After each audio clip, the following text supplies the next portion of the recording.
Thought Forms by Annie Besant and C.W. Leadbeater. Originally published in 1905, this recording is a production of Stories Day N for the purpose of research, study, and discussion. The view and opinions expressed in this book belong to the author and may not always reflect those of Stories Day N or its affiliates. Foreword.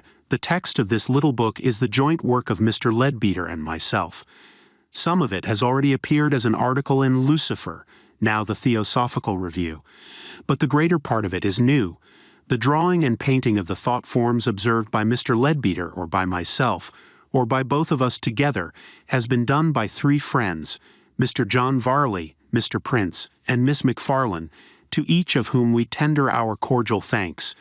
To paint in earth's dull colors the forms clothed in the living light of other worlds is a hard and thankless task. So much the more gratitude is due to those who have attempted it. They needed colored fire, and had only ground earths. We have also to thank Mr. F. Bly Bond for allowing us to use his essay on vibration figures and some of his exquisite drawings. Another friend, who sent us some notes and a few drawings, insists on remaining anonymous, so we can only send our thanks to him with similar anonymity. It is our earnest hope, as it is our belief, that this little book will serve as a striking moral lesson to every reader, making him realize the nature and power of his thoughts, acting as a stimulus to the noble, a curb on the base. With this belief and hope, we send it on its way. Annie Besant. Thought Forms.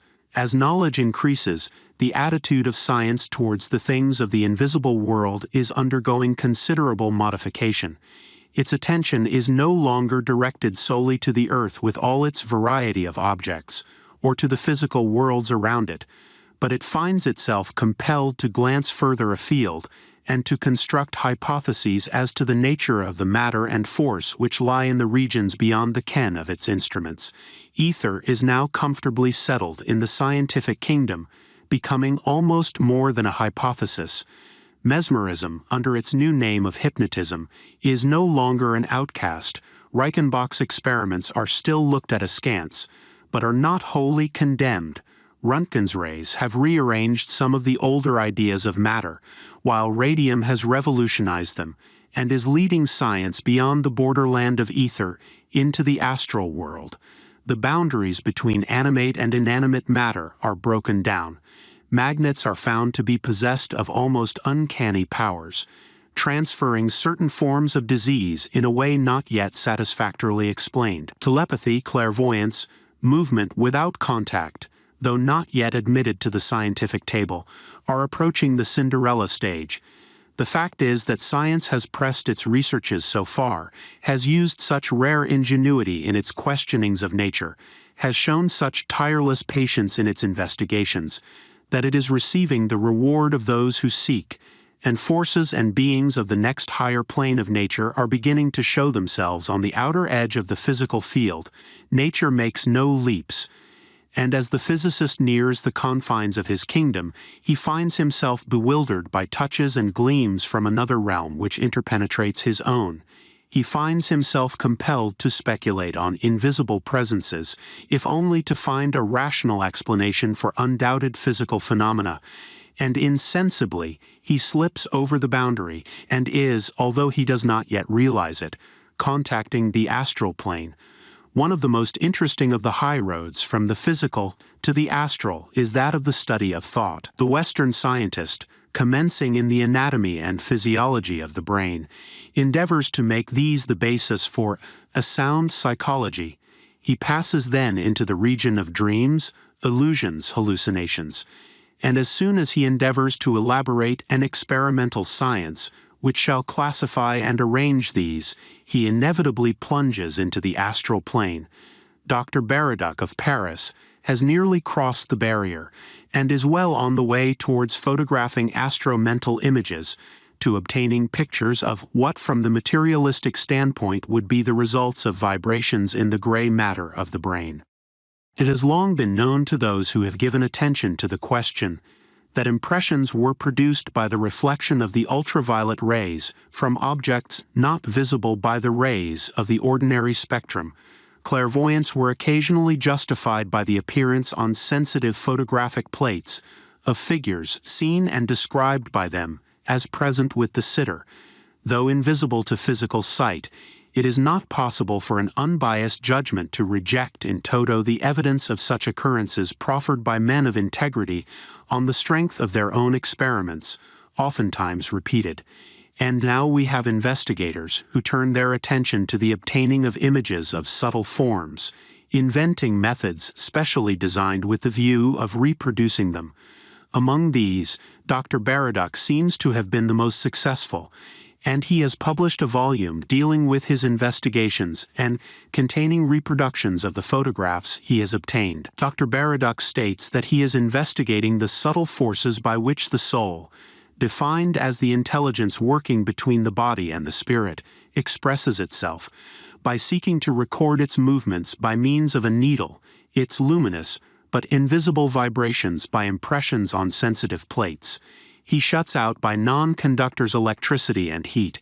We can pass over his experiments in biometry, measurement of life by movements, and glance at those in iconography, the impressions of invisible waves, regarded by him as of the nature of light, in which the soul draws its own image. A number of these photographs represent etheric and magnetic results of physical phenomena, and these again we may pass over as not bearing on our special subject, interesting as they are in themselves. Dr. Baraduc obtained various impressions by strongly thinking of an object, the effect produced by the thought form appearing on a sensitive plate. Thus he tried to project a portrait of a lady, then dead, whom he had known, and produced an impression due to his thought of a drawing he had made of her on her deathbed. He quite rightly says that the creation of an object is the passing out of an image from the mind and its subsequent materialization, and he seeks the chemical effect caused on silver salts by this thought-created picture. One striking illustration is that of a force raying outwards, the projection of an earnest prayer. Another prayer is seen producing forms like the fronds of a fern. Another like rain pouring upwards, if the phrase may be permitted. A rippled oblong mass is projected by three persons thinking of their unity in affection. A young boy sorrowing over and caressing a dead bird is surrounded by a flood of curved, interwoven threads of emotional disturbance. A strong vortex is formed by a feeling of deep sadness. Looking at this most interesting and suggestive series, it is clear that in these pictures that which is obtained is not the thought image, but the effect caused in etheric matter by its vibrations. And it is necessary to clairvoyantly see the thought in order to understand the results produced. In fact, the illustrations are instructive for what they do not show directly, as well as for the images that appear. It may be useful to put before students, a little more plainly than has hitherto been done, some of the facts in nature which will render more intelligible the results at which Dr. Baraduc is arriving. Necessarily imperfect, these must be a physical photographic camera and sensitive plates, not being ideal instruments for astral research. But, as will be seen from the above, they are most interesting and valuable as forming a link between clairvoyant and physical scientific investigations. At the present time, observers outside the Theosophical Society are concerning themselves with the fact that emotional changes show their nature by changes of color in the cloud-like ovoid, or aura, that encompasses all living beings.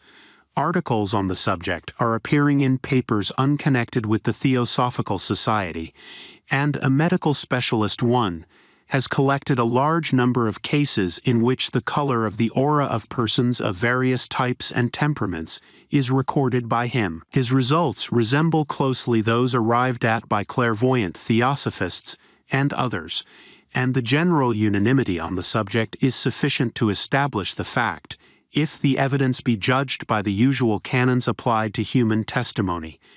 The book Man Visible and Invisible dealt with the general subject of the aura.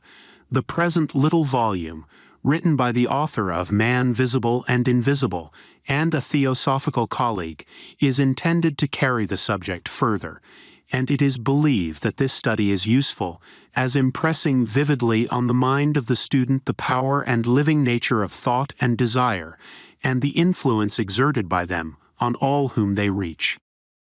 The difficulty of representation.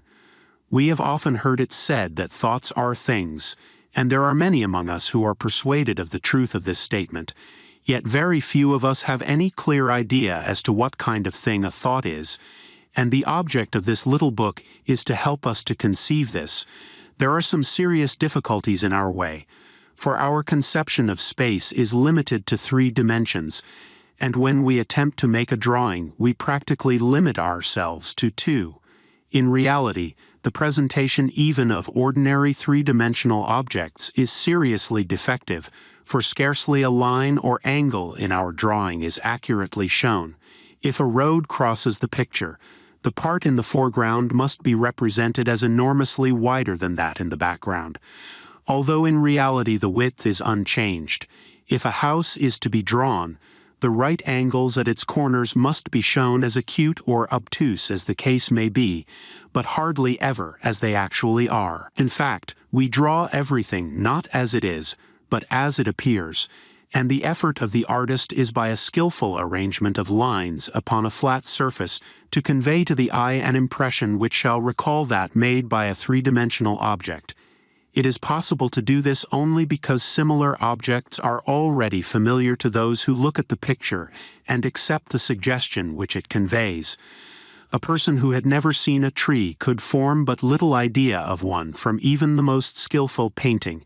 If to this difficulty we add the other and far more serious one of a limitation of consciousness, and suppose ourselves to be showing the picture to a being who knew only 2 dimensions, we see how utterly impossible it would be to convey to him any adequate impression of such a landscape as we see. Precisely this difficulty in its most aggravated form stands in our way when we try to make a drawing of even a very simple thought form. The vast majority of those who look at the picture are absolutely limited to the consciousness of 3 dimensions, and furthermore, have not the slightest conception of that inner world to which thought forms belong, with all its splendid light and color. All that we can do at the best is to represent a section of the thought form, and those whose faculties enable them to see the original cannot but be disappointed with any reproduction of it. Still, those who are at present unable to see anything will gain at least a partial comprehension, and however inadequate it may be, it is at least better than nothing. All students know that what is called the aura of man is the outer part of the cloud-like substance of his higher bodies, interpenetrating each other and extending beyond the confines of his physical body, the smallest of all. They know also that 2 of these bodies, the mental and desire bodies, are those chiefly concerned with the appearance of what are called thought forms. But in order that the matter may be made clear for all, and not only for students already acquainted with theosophical teachings, a recapitulation of the main facts will not be out of place. Man, the thinker, is clothed in a body composed of innumerable combinations of the subtle matter of the mental plane, this body being more or less refined in its constituents, and organized more or less fully for its functions, according to the stage of intellectual development at which the man himself has arrived. The mental body is an object of great beauty, the delicacy and rapid motion of its particles giving it an aspect of living iridescent light, and this beauty becomes an extraordinarily radiant and entrancing loveliness as the intellect becomes more highly evolved and is employed chiefly on pure and sublime topics. Every thought gives rise to a set of correlated vibrations in the matter of this body, accompanied with a marvelous play of color, like that in the spray of a waterfall as the sunlight strikes it, raised to the nth degree of color and vivid delicacy.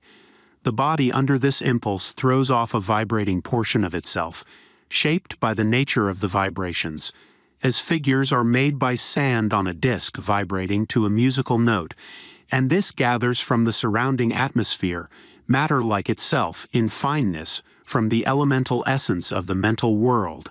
We have then a thought form pure and simple, and it is a living entity of intense activity, animated by the one idea that generated it. If made of the finer kinds of matter, it will be of great power and energy, and may be used as a most potent agent when directed by a strong and steady will. Into the details of such use we will enter later. When the man's energy flows outwards towards external objects of desire, or is occupied in passional and emotional activities, this energy works in a less subtle order of matter than the mental in that of the astral world. What is called his desire body is composed of this matter, and it forms the most prominent part of the aura in the undeveloped man. Where the man is of a gross type, the desire body is of the denser matter of the astral plane, and is dull in hue, browns and dirty greens and reds playing a great part in it. Through this will flash various characteristic colors as his passions are excited. A man of a higher type has his desire body composed of the finer qualities of astral matter, with the colors rippling over and flashing through it, fine and clear in hue. While less delicate and less radiant than the mental body, it forms a beautiful object, and as selfishness is eliminated, all the duller and heavier shades disappear. This desire or astral body gives rise to a second class of entities, similar in their general constitution to the thought forms already described, but limited to the astral plane and generated by the mind under the dominion of the animal nature. These are caused by the activity of the lower mind, throwing itself out through the astral body, the activity of manas in theosophical terminology, or the mind dominated by desire. Vibrations in the body of desire, or astral body, are in this case set up, and under these this body throws off a vibrating portion of itself, shaped as in the previous case by the nature of the vibrations, and this attracts to itself some of the appropriate elemental essence of the astral world. Such a thought form has for its body this elemental essence, and for its animating soul, the desire or passion which threw it forth. According to the amount of mental energy combined with this desire or passion will be the force of the thought form. These, like those belonging to the mental plane, are called artificial elementals, and they are by far the most common, as few thoughts of ordinary men and women are untinged with desire, passion, or emotion. The two effects of thought. Each definite thought produces a double effect, a radiating vibration and a floating form. The thought itself appears first to clairvoyant sight as a vibration in the mental body, and this may be either simple or complex. If the thought itself is absolutely simple, there is only the one rate of vibration, and only one type of mental matter will be strongly affected. The mental body is composed of matter of several degrees of density, which we commonly arrange in classes according to the subplanes.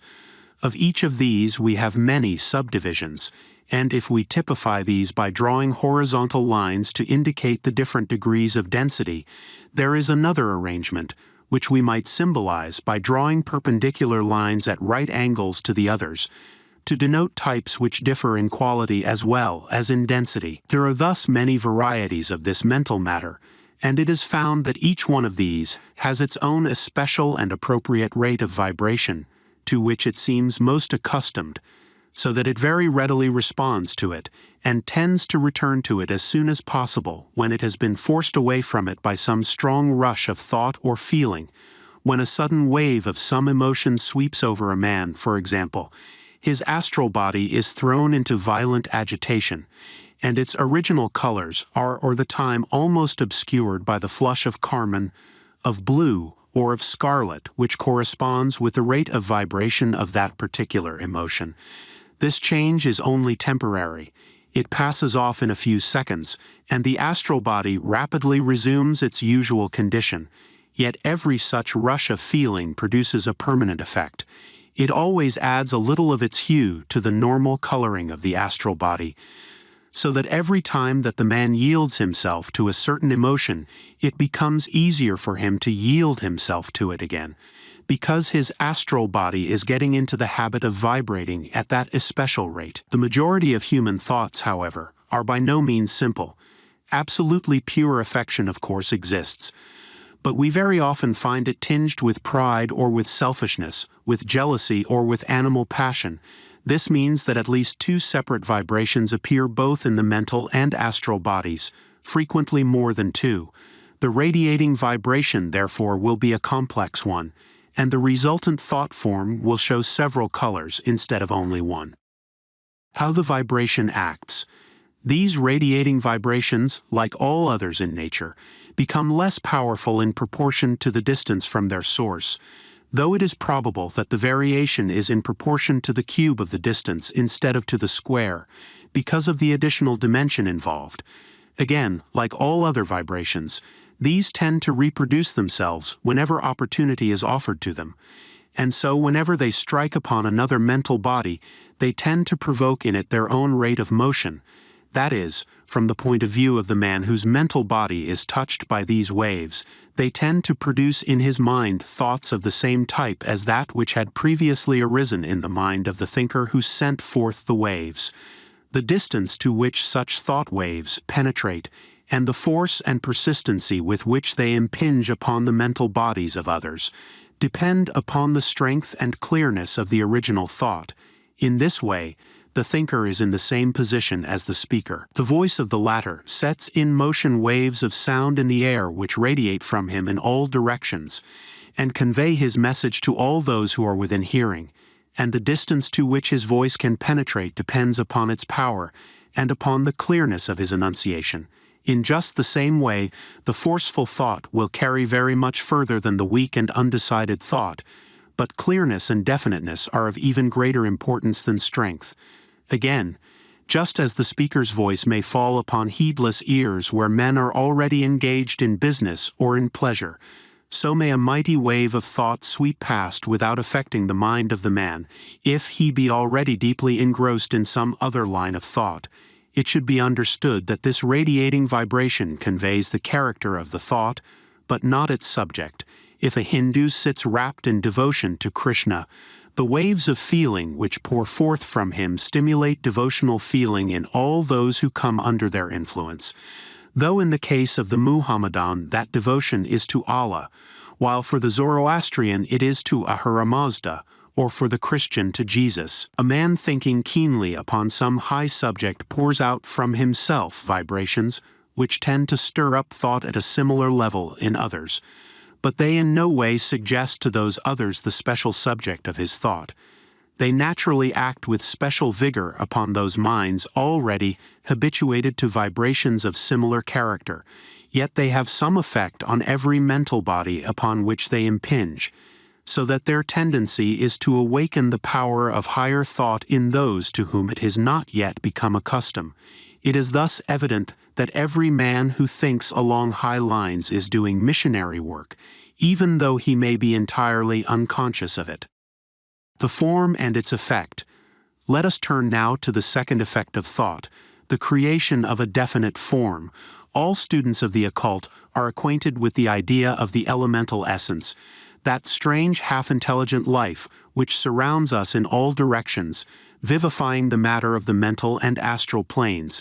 This matter thus animated responds very readily to the influence of human thought, and every impulse sent out either from the mental body or from the astral body of man immediately clothes itself in a temporary vehicle of this vitalist matter.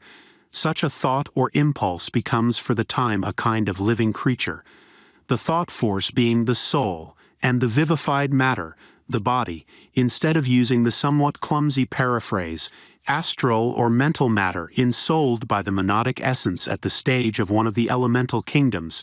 Theosophical writers often, for brevity's sake, call this quickened matter simply elemental essence, and sometimes they speak of the thought form as an elemental. There may be infinite variety in the color and shape of such elementals or thought forms, for each thought draws round it the matter which is appropriate for its expression, and sets that matter into vibration in harmony with its own, so that the character of the thought decides its color, and the study of its variations and combinations is an exceedingly interesting one.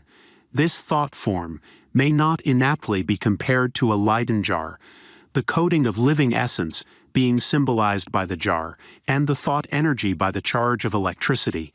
If the man's thought or feeling is directly connected with someone else, The resultant thought form moves towards that person and discharges itself upon his astral and mental bodies. If the man's thought is about himself, or is based upon a personal feeling, as the vast majority of thoughts are, it hovers round its creator, and is always ready to react upon him whenever he is for a moment in a passive condition. For example, a man who yields himself to thoughts of impurity may forget all about them while he is engaged in the daily routine of his business, even though the resultant forms are hanging round him in a heavy cloud, because his attention is otherwise directed, and his astral body is therefore not impressible by any other rate of vibration than its own. When, however, the marked vibration slackens, and the man rests after his labors and leaves his mind blank as regards definite thought, he is very likely to feel the vibration of impurity stealing insidiously upon him. If the consciousness of the man be to any extent awakened, he may perceive this, and cry out that he is being tempted by the devil. Yet the truth is that the temptation is from without only in appearance, since it is nothing but the natural reaction upon him of his own thought forms. Each man travels through space enclosed within a cage of his own building, surrounded by a mass of the forms created by his habitual thoughts. Through this medium he looks out upon the world, and naturally he sees everything tinged with its predominant colors, and all rates of vibration which reach him from without are more or less modified by its rate. Thus, until the man learns complete control of thought and feeling, he sees nothing as it really is, since all his observations must be made through this medium, which distorts and colors everything like badly made glass. If the thought form be neither definitely personal nor specially aimed at someone else, it simply floats detached in the atmosphere, all the time radiating vibrations similar to those originally sent forth by its creator. If it does not come into contact with any other mental body, this radiation gradually exhausts its store of energy, and in that case, the form falls to pieces. But if it succeeds in awakening sympathetic vibration in any mental body near at hand, an attraction is set up, and the thought form is usually absorbed by that mental body. Thus we see that the influence of the thought form is by no means so far-reaching as that of the original vibration. But insofar as it acts with much greater precision. What it produces in the mind-body which it influences is not merely a thought of an order similar to that which gave it birth. It is actually the same thought. The radiation may affect thousands and stir up in them thoughts on the same level as the original, and yet it may happen that no one of them will be identical with that original. The thought form can affect only very few, but in those few cases it will reproduce exactly the initiatory idea. The fact of the creation by vibrations of a distinct form, geometrical or other, is already familiar to every student of acoustics, and Chladni's figures are continually reproduced in every physical laboratory. Fig. 1. Chladni's sound plate. Fig. 2. Forms produced in sound. For the lay reader, the following brief description may be useful. A Chladni's sound plate, Fig. 1, is made of brass or plate glass. Grains of fine sand or spores are scattered over the surface, and the edge of the plate is bowed. The sand is thrown up into the air by the vibration of the plate, and refalling on the plate is arranged in regular lines. Fig. 2. By touching the edge of the plate at different points when it is bowed, different notes and hence varying forms are obtained. Fig. 3. If the figures here given are compared with those obtained from the human voice, many likenesses will be observed.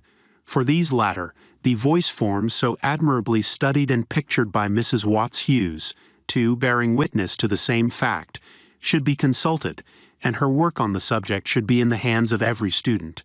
But few perhaps have realized that the shapes pictured are due to the interplay of the vibrations that create them, and that a machine exists by means of which two or more simultaneous motions can be imparted to a pendulum, and that by attaching a fine drawing pen to a lever connected with the pendulum, its action may be exactly traced. Substitute for the swing of the pendulum the vibrations set up in the mental or astral body, and we have clearly before us the modus operandi of the building of forms by vibrations. 3. Fig. 3. Forms produced in sound. The following description is taken from a most interesting essay entitled Vibration Figures by F. Bly Bond, FRIBA, who has drawn a number of remarkable figures by the use of pendulums. The pendulum is suspended on knife edges of hardened steel and is free to swing only at right angles to the knife edge suspension. 4 such pendulums may be coupled in pairs, swinging at right angles to each other, by threads connecting the shafts of each pair of pendulums with the ends of a light but rigid lath, from the center of which run other threads. These threads carry the united movements of each pair of pendulums to a light square of wood, suspended by a spring, and bearing a pen. The pen is thus controlled by the combined movement of the 4 pendulums, and this movement is registered on a drawing board by the pen. There is no limit, theoretically, to the number of pendulums that can be combined in this manner. The movements are rectilinear, but 2 rectilinear vibrations of equal amplitude, acting at right angles to each other, generate a circle if they alternate precisely, an ellipse if the alternations are less regular or the amplitudes unequal. A cyclic vibration may also be obtained from a pendulum free to swing in a rotary path. In these ways, a most wonderful series of drawings have been obtained, and the similarity of these to some of the thought forms is remarkable. They suffice to demonstrate how readily vibrations may be transformed into figures. Thus compare Fig. 4 with Fig. 12 the Mother's Prayer, or Fig. 5 with Fig. 10, or Fig. 6 with Fig. 25, the serpent-like darting forms. Fig. 7 is added as an illustration of the complexity attainable. It seems to us a most marvelous thing that some of the drawings, made apparently at random by the use of this machine, should exactly correspond to higher types of thought forms created in meditation.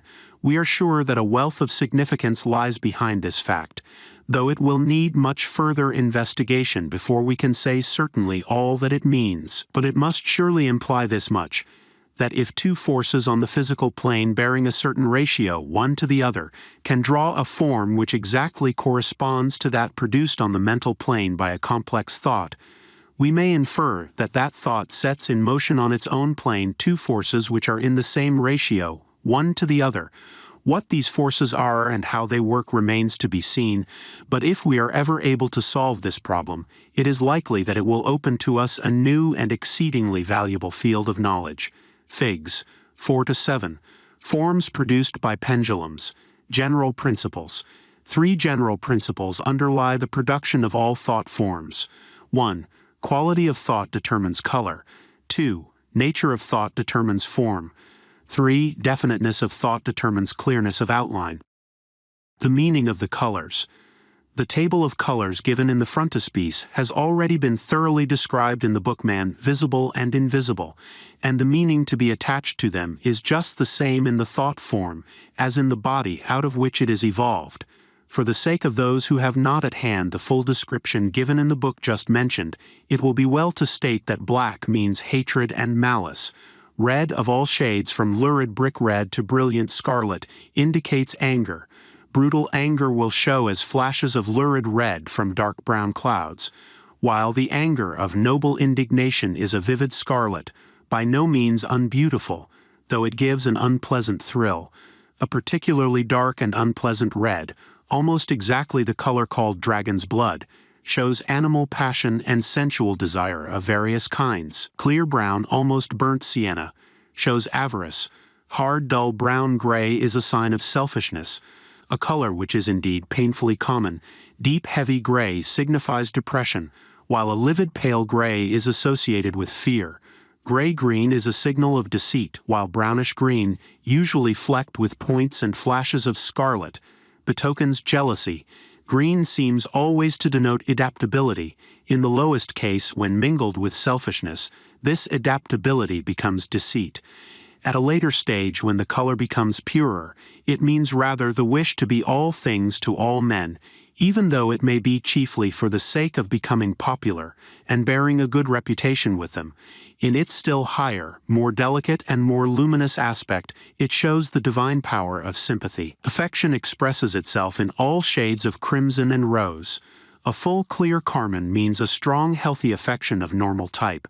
If stained heavily with brown-gray, a selfish and grasping feeling is indicated, while pure pale rose marks that absolutely unselfish love which is possible only to high natures. It passes from the dull crimson of animal love to the most exquisite shades of delicate rose, like the early flushes of the dawning, as the love becomes purified from all selfish elements and flows out in wider and wider circles of generous impersonal tenderness and compassion to all who are in need, with a touch of the blue of devotion in it. This may express a strong realization of the universal brotherhood of humanity. Deep orange imports pride or ambition, and the various shades of yellow denote intellect or intellectual gratification.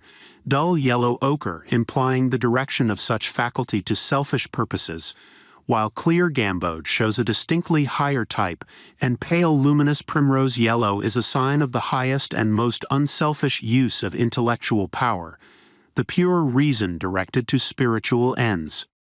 The different shades of blue all indicate religious feeling, and range through all hues from the dark brown blue of selfish devotion, or the pallid gray blue of fetish worship tinged with fear, up to the rich, deep, clear color of heartfelt adoration, and the beautiful pale azure of that highest form which implies self-renunciation and union with the divine.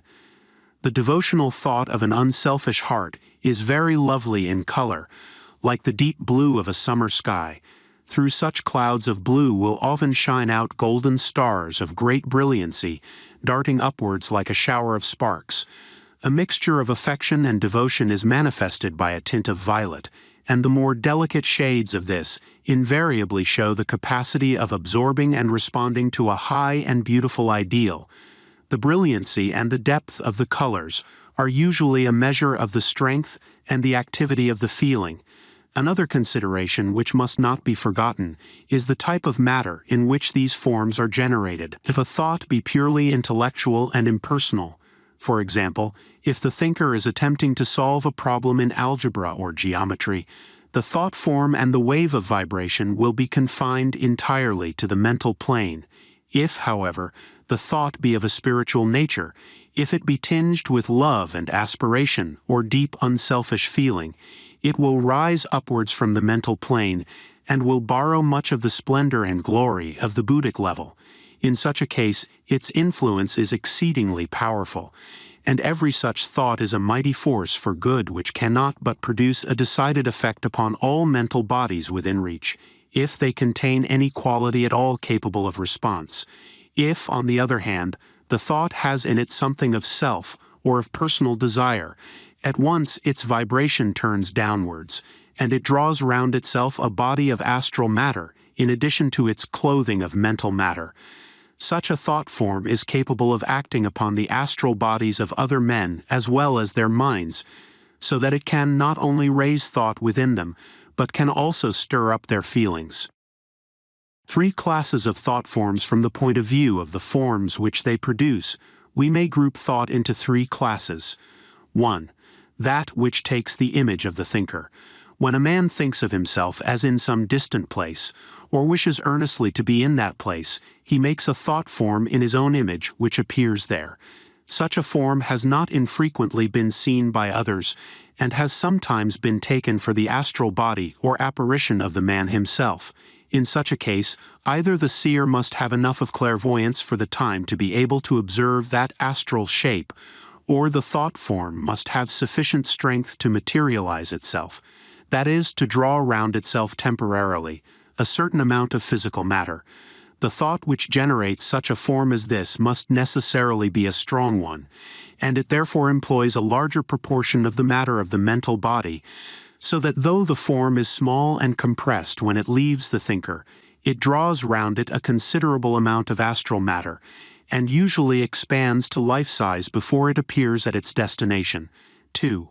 That which takes the image of some material object. When a man thinks of his friend, he forms within his mental body a minute image of that friend, which often passes outward, and usually floats suspended in the air before him. In the same way, if he thinks of a room, a house, a landscape, tiny images of these things are formed within the mental body and afterwards externalized. This is equally true when he is exercising his imagination. The painter who forms a conception of his future picture builds it up out of the matter of his mental body, and then projects it into space in front of him, keeps it before his mind's eye, and copies it. The novelist in the same way builds images of his character in mental matter, and by the exercise of his will moves these puppets from one position or grouping to another, so that the plot of his story is literally acted out before him. With our curiously inverted conceptions of reality, it is hard for us to understand that these mental images actually exist, and are so entirely objective that they may readily be seen by the clairvoyant, and can even be rearranged by someone other than their creator. Some novelists have been dimly aware of such a process, and have testified that their characters, when once created, developed a will of their own, and insisted on carrying the plot of the story along lines quite different from those originally intended by the author. This has actually happened, sometimes because the thought forms were ensouled by playful nature spirits, or more often because some dead novelist, watching on the astral plane the development of the plan of his fellow author, thought that he could improve upon it, and chose this method of putting forward his suggestions. 3. That which takes a form entirely its own, expressing its inherent qualities in the matter which it draws round it. Only thought forms of this third class can usefully be illustrated, for to represent those of the first or second class would be merely to draw portraits or landscapes. In those types we have the plastic mental or astral matter molded in imitation of forms belonging to the physical plane. In this third group we have a glimpse of the forms natural to the astral or mental planes, yet this very fact, which makes them so interesting, places an insuperable barrier in the way of their accurate reproduction. Thought forms of this third class almost invariably manifest themselves upon the astral plane, as the vast majority of them are expressions of feeling as well as of thought. Those of which we here give specimens are almost wholly of that class, except that we take a few examples of the beautiful thought forms created in definite meditation by those who, through long practice, have learnt how to think. Thought forms directed towards individuals produce definitely marked effects, these effects being either partially reproduced in the aura of the recipient, and so increasing the total result, or repelled from it. A thought of love and of desire to protect, directed strongly towards some beloved object, creates a form which goes to the person thought of, and remains in his aura as a shielding and protecting agent. It will seek all opportunities to serve, and all opportunities to defend, not by a conscious and deliberate action, but by a blind following, out of the impulse impressed upon it, and it will strengthen friendly forces that impinge on the aura, and weaken unfriendly ones. Thus may we create and maintain veritable guardian angels round those we love, and many a mother's prayer for a distant child thus circles round him, though she knows not the method by which her prayer is answered. In cases in which good or evil thoughts are projected at individuals, those thoughts, if they are to directly fulfill their mission, must find in the aura of the object to whom they are sent materials capable of responding sympathetically to their vibrations. Any combination of matter can only vibrate within certain definite limits, and if the thought form be outside all the limits within which the aura is capable of vibrating, it cannot affect that aura at all. It consequently rebounds from it, and that with a force proportionate to the energy with which it impinged upon it. This is why it is said that a pure heart and mind are the best protectors against any inimical assaults, for such a pure heart and mind will construct an astral and a mental body of fine and subtle materials, and these bodies cannot respond to vibrations that demand coarse and dense matter. If an evil thought, projected with malefic intent, strikes such a body, it can only rebound from it, and it is flung back with all its own energy. It then flies backward along the magnetic line of least resistance, that which it has just traversed, and strikes its projector. He, having matter in his astral and mental bodies similar to that of the thought form he generated, is thrown into respondent vibrations, and suffers the destructive effects he had intended to cause to another. Thus curses and blessings come home to roost. From this arise also the very serious effects of hating or suspecting a good and highly advanced man. The thought forms sent against him cannot injure him, and they rebound against their projectors, shattering them mentally, morally, or physically. Several such instances are well known to members of the Theosophical Society, having come under their direct observation. So long as any of the coarser kinds of matter connected with evil and selfish thoughts remain in a person's body, he is open to attack from those who wish him evil. But when he has perfectly eliminated these by self-purification, his haters cannot injure him, and he goes on calmly and peacefully amid all the darts of their malice. But it is bad for those who shoot out such darts. Another point that should be mentioned before passing to the consideration of our illustrations is that every one of the thought forms here given is drawn from life. They are not imaginary forms, prepared as some dreamer thinks that they ought to appear. They are representations of forms actually observed as thrown off by ordinary men and women, and either reproduced with all possible care and fidelity by those who have seen them, or with the help of artists to whom the seers have described them. For convenience of comparison, thought forms of a similar kind are grouped together. Affection, vague, pure affection. Fig. 8 is a revolving cloud of pure affection, and except for its vagueness, it represents a very good feeling. The person from whom it emanates is happy and at peace with the world, thinking dreamily of some friend whose very presence is a pleasure. There is nothing keen or strong about the feeling, yet it is one of gentle well-being, and of an unselfish delight in the proximity of those who are beloved. The feeling which gives birth to such a cloud is pure of its kind, but there is in it no force capable of producing definite results. An appearance by no means unlike this frequently surrounds a gently purring cat, and radiates slowly outward from the animal in a series of gradually enlarging concentric shells of rosy cloud, fading into invisibility at a distance of a few feet from their drowsily contented creator. Fig. 8. Vague, pure affection. Vague, selfish affection. Fig. 9 shows us also a cloud of affection, but this time it is deeply tinged with a far less desirable feeling. The dull, hard, brown-gray of selfishness shows itself very decidedly among the carmine of love, and thus we see that the affection which is indicated is closely connected with satisfaction at favors already received, and with a lively anticipation of others to come in the near future. Indefinite as was the feeling which produced the cloud in Fig. 8, it was at least free from this taint of selfishness, and it therefore showed a certain nobility of nature in its author. Fig. 9 represents what takes the place of that condition of mind at a lower level of evolution. It would scarcely be possible that these two clouds should emanate from the same person in the same incarnation, yet there is good in the man who generates this second cloud, though as yet it is but partially evolved. A vast amount of the average affection of the world is of this type, and it is only by slow degrees that it develops towards the other and higher manifestation. Fig. 9. Vague selfish affection. Definite affection. Even the first glance at Fig. 10 shows us that here we have to deal with something of an entirely different nature. Something effective and capable, something that will achieve a result. The color is fully equal to that of Fig. 8 in clearness and depth and transparency, but what was there a mere sentiment is in this case translated into emphatic intention, coupled with unhesitating action. Those who have seen the book Man Visible and Invisible will recollect that in Plate 11 of that volume is depicted the effect of a sudden rush of pure unselfish affection as it showed itself in the astral body of a mother, as she caught up her little child and covered it with kisses. Various changes resulted from that sudden outburst of emotion.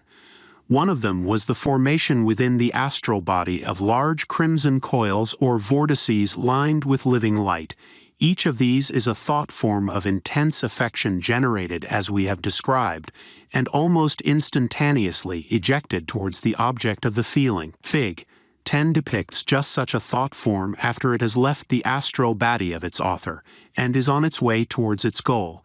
It will be observed that the almost circular form has changed into one somewhat resembling a projectile, or the head of a comet, and it will be easily understood that this alteration is caused by its rapid forward motion. The clearness of the color assures us of the purity of the emotion which gave birth to this thought form, while the precision of its outline is unmistakable evidence of power and of vigorous purpose. The soul that gave birth to a thought form such as this must already be one of a certain amount of development. Fig. 10. Definite affection. Radiating affection. Fig. 11 gives us our first example of a thought form intentionally generated. Since its author is making the effort to pour himself forth in love to all beings, it must be remembered that all these forms are in constant motion. This one, for example, is steadily widening out, though there seems to be an exhaustless fountain welling up through the center from a dimension which we cannot represent. A sentiment such as this is so wide in its application that it is very difficult for anyone not thoroughly trained to keep it clear and precise. The thought form here shown is therefore a very creditable one, for it will be noted that all the numerous rays of the star are commendably free from vagueness. Fig. 11. Radiating affection. Peace and protection. Few thought forms are more beautiful and expressive than this which we see in Fig. 12.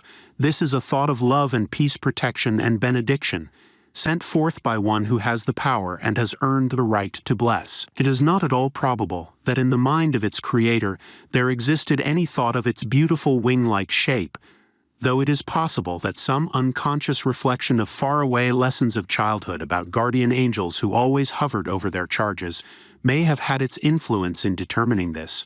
However that may be, the earnest wish undoubtedly clothed itself in this graceful and expressive outline, while the affection that prompted it gave to it its lovely rose color, and the intellect which guided it shone forth like sunlight as its heart and central support.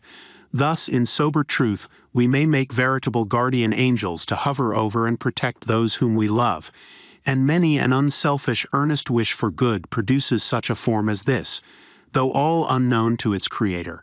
Fig. 12. Peace and protection. Grasping animal affection.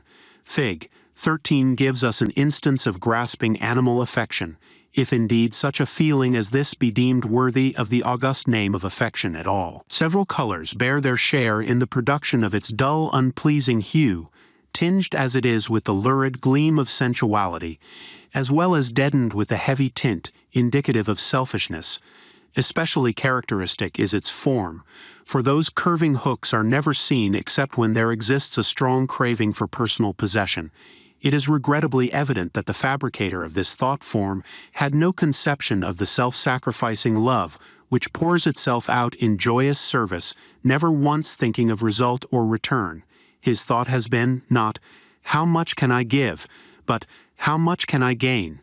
And so it has expressed itself in these re-entering curves. It has not even ventured to throw itself boldly outward, as do other thoughts, but projects half-heartedly from the astral body, which must be supposed to be on the left of the picture. A sad travesty of the divine quality love, yet even this is a stage in evolution, and distinctly an improvement upon earlier stages, as will presently be seen. Fig. 13. Grasping animal affection. Devotion. Vague religious feeling. Fig. 14 shows us another shapeless rolling cloud, but this time it is blue instead of crimson. It betokens that vaguely pleasurable religious feeling, a sensation of devoutness rather than of devotion, which is so common among those in whom piety is more developed than intellect. In many a church one may see a great cloud of deep dull blue floating over the heads of the congregation, indefinite in outline, because of the indistinct nature of the thoughts and feelings which cause it, flecked too often with brown and gray, because ignorant devotion absorbs with deplorable facility the dismal tincture of selfishness or fear, but none the less adumbrating a mighty potentiality of the future, manifesting to our eyes the first faint flutter of one at least of the twin wings of devotion and wisdom, by the use of which the soul flies upward to God from whom it came. Fig. 14. Vague religious feeling. Strange is it to note under what varied circumstances this vague blue cloud may be seen, and oftentimes its absence speaks more loudly than its presence. For in many, a fashionable place of worship we seek it in vain, and find instead of it a vast conglomeration of thought forms of that second type which take the shape of material objects. Instead of tokens of devotion, we see floating above the worshippers the astral images of hats and bonnets, of jewelry and gorgeous dresses, of horses and of carriages, of whiskey bottles and of Sunday dinners, and sometimes of whole rows of intricate calculations, showing that men and women alike have had during their supposed hours of prayer and praise no thoughts but of business or of pleasure, of the desires or the anxieties of the lower form of mundane existence, yet sometimes in a humbler fane, in a church belonging to the unfashionable Catholic or ritualist, or even in a lowly meeting-house where there is but little of learning or of culture, one may watch the deep blue clouds rolling ceaselessly eastward towards the altar or upwards, testifying at least to the earnestness and the reverence of those who give them birth. Rarely, very rarely, among the clouds of blue will flash like a lance cast by the hand of a giant such a thought form as is shown in Fig. 15, or such a flower of self-renunciation as we see in Fig. The 16th of May float before our ravished eyes, but in most cases we must seek elsewhere for these signs of a higher development. Fig. 15. Upward rush of devotion. Upward rush of devotion. The form in Fig. 15 bears much the same relation to that of Fig. 14 as did the clearly outlined projectile of Fig. 10 to the indeterminate cloud of Fig. 8. We could hardly have a more marked contrast than that between the inchoate flaccidity of the nebulosity in Fig. 14 and the virile vigor of the splendid spire of highly developed devotion which leaps into being before us in Fig. 15. This is no uncertain half-formed sentiment, it is the outrush into manifestation of a grand emotion rooted deep in the knowledge of fact. The man who feels such devotion as this is one who knows in whom he has believed. The man who makes such a thought form as this is one who has taught himself how to think. The determination of the upward rush points to courage as well as conviction, while the sharpness of its outline shows the clarity of its creator's conception, and the peerless purity of its color bears witness to his utter unselfishness. Fig. 17. Response to devotion. The response to devotion. In Fig. 17 we see the result of his thought, the response of the logos to the appeal made to him, the truth which underlies the highest and best part of the persistent belief in an answer to prayer. It needs a few words of explanation.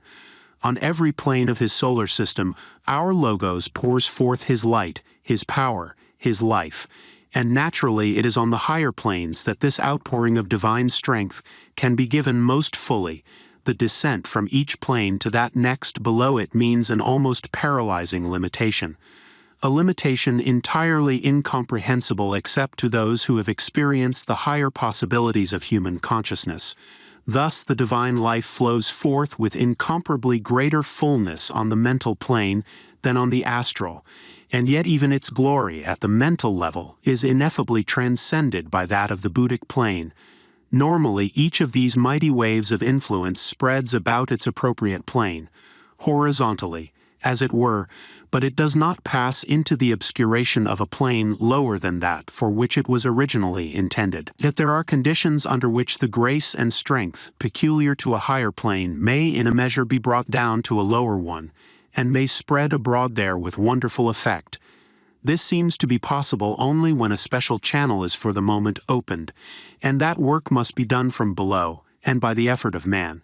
It has before been explained that whenever a man's thought or feeling is selfish, the energy which it produces moves in a close curve, and thus inevitably returns and expends itself upon its own level.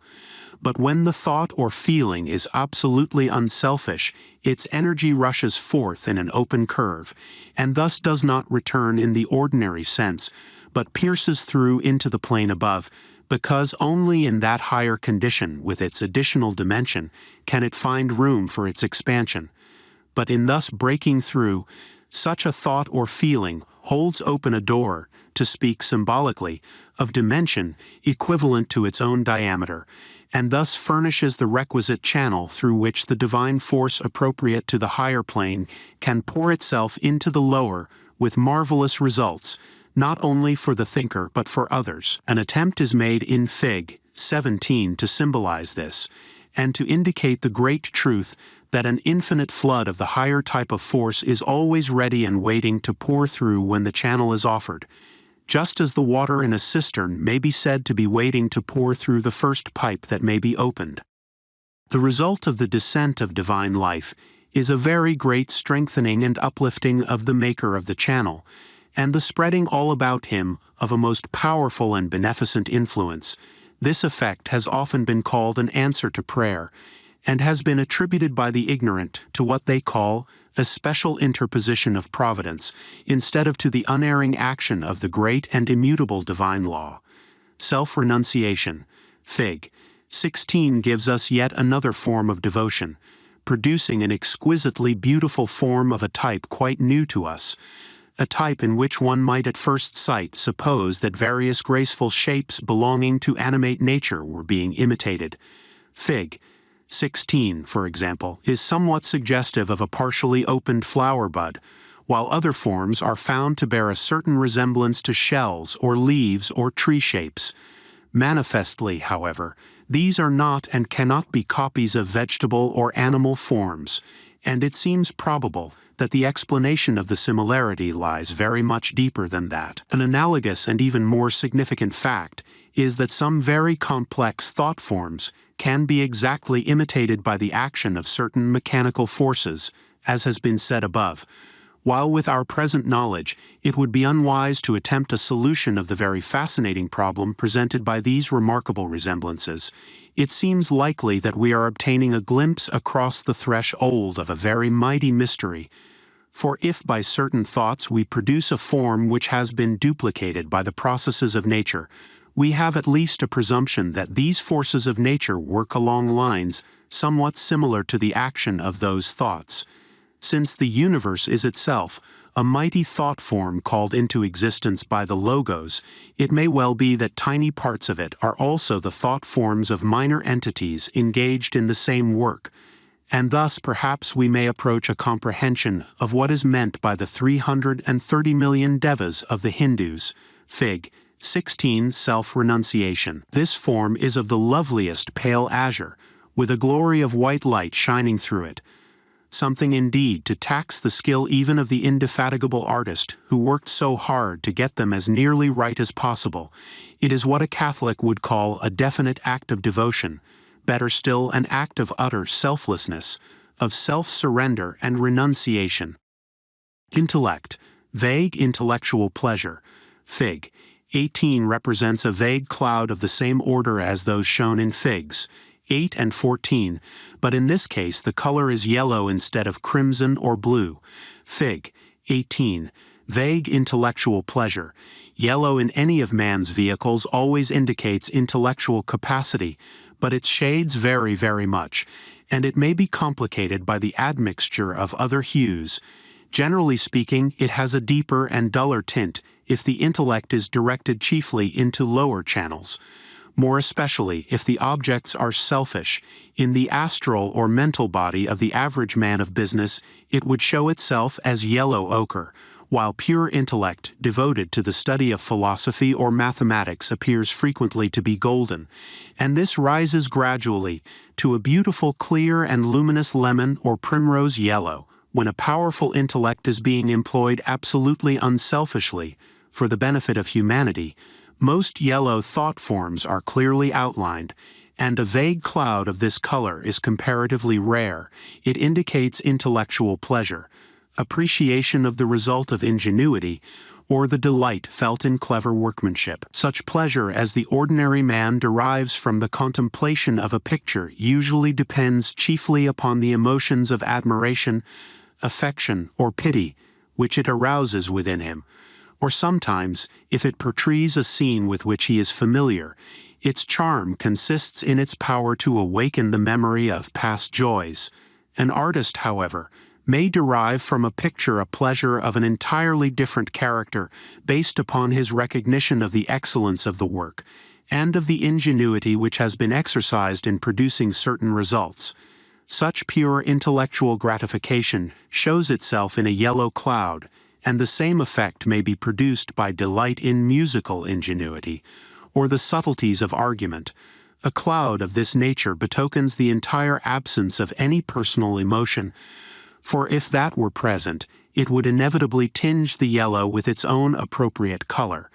The intention to know, Fig. 19, is of interest as showing us something of the growth of a thought form. Fig. 19. The intention to know. The earlier stage, which is indicated by the upper form, is not uncommon, and indicates the determination to solve some problem, the intention to know and to understand. Sometimes a theosophical lecturer sees many of these yellow serpentine forms projecting towards him from his audience, and welcomes them as a token that his hearers are following his arguments intelligently, and have an earnest desire to understand and to know more. A form of this kind frequently accompanies a question, and if, as is sometimes unfortunately the case, the question is put less with the genuine desire for knowledge than for the purpose of exhibiting the acumen of the questioner, the form is strongly tinged with the deep orange that indicates conceit. It was at a theosophical meeting that this special shape was encountered, and it accompanied a question which showed considerable thought and penetration. The answer at first given was not thoroughly satisfactory to the inquirer, who seems to have received the impression that his problem was being evaded by the lecturer. His resolution to obtain a full and thorough answer to his inquiry became more determined than ever, and his thought form deepened in color and changed into the second of the two shapes, resembling a corkscrew even more closely than before. Forms similar to these are constantly created by ordinary idle and frivolous curiosity, but as there is no intellect involved in that case, the color is no longer yellow, but usually closely resembles that of decaying meat, somewhat like that shown in Fig. 29 as expressing a drunken man's craving for alcohol. High ambition. Fig. 20 gives us another manifestation of desire, the ambition for place or power. The ambitious quality is shown by the rich deep orange color, and the desire by the hooked extensions which precede the form as it moves. The thought is a good and pure one of its kind, for if there were anything base or selfish in the desire, it would inevitably show itself in the darkening of the clear orange hue, by dull reds, browns, or grays. If this man coveted place or power, it was not for his own sake, but from the conviction that he could do the work well and truly, and to the advantage of his fellow men. Fig. 20. High ambition, selfish ambition. Ambition of a lower type is represented in Fig. 21. Not only have we here a large stain of the dull brown-gray of selfishness, but there is also a considerable difference in the form, though it appears to possess equal definiteness of outline. Fig. 20 is rising steadily onward towards a definite object, for it will be observed that the central part of it is as definitely a projectile as Fig. 10. Fig. 21, on the other hand, is a floating form, and is strongly indicative of general acquisitiveness, the ambition to grasp for the self everything that is within sight. Fig. 21. Selfish ambition. Anger, murderous rage, and sustained anger. In Figs. 22 and 23 we have two terrible examples of the awful effect of anger. The lurid flash from dark clouds, Fig. 22, was taken from the aura of a rough and partially intoxicated man in the East End of London, as he struck down a woman. The flash darted out at her the moment before he raised his hand to strike, and caused a shuddering feeling of horror as though it might slay. Fig. 23. Sustained anger and Fig. 22. Murderous rage. The keen-pointed stiletto-like dart Fig. 23 was a thought of steady anger, intense and desiring vengeance, of the quality of murder, sustained through years, and directed against a person who had inflicted a deep injury on the one who sent it forth. Had the latter been possessed of a strong and trained will, such a thought form would slay, and the one nourishing it is running a very serious danger of becoming a murderer in act as well as in thought in a future incarnation. It will be noted that both of them take the flash-like form, though the upper is irregular in its shape, while the lower represents a steadiness of intention which is far more dangerous. The basis of utter selfishness, out of which the upper one springs, is very characteristic and instructive. The difference in color between the two is also worthy of note. In the upper one, the dirty brown of selfishness is so strongly evident that it stains even the outrush of anger, while in the second case, though no doubt selfishness was at the root of that also, the original thought has been forgotten in the sustained and concentrated wrath. One who studies Plate 13, In Man, Visible and Invisible, will be able to image to himself the condition of the astral body from which these forms are protruding. And surely the mere sight of these pictures, even without examination, should prove a powerful object lesson in the evil of yielding to the passion of anger, explosive anger. In Fig. 24, we see an exhibition of anger of a totally different character. Here is no sustained hatred, but simply a vigorous explosion of irritation. It is at once evident that while the creators of the forms shown in Figs 22 and 23 were each directing their ire against an individual, the person who is responsible for the explosion in Fig 24 is for the moment at war with the whole world round him. It may well express the sentiment of some choleric old gentleman who feels himself insulted or impertinently treated, for the dash of orange intermingled with the scarlet implies that his pride has been seriously hurt. It is instructive to compare the radiations of this plate with those of Fig. 11.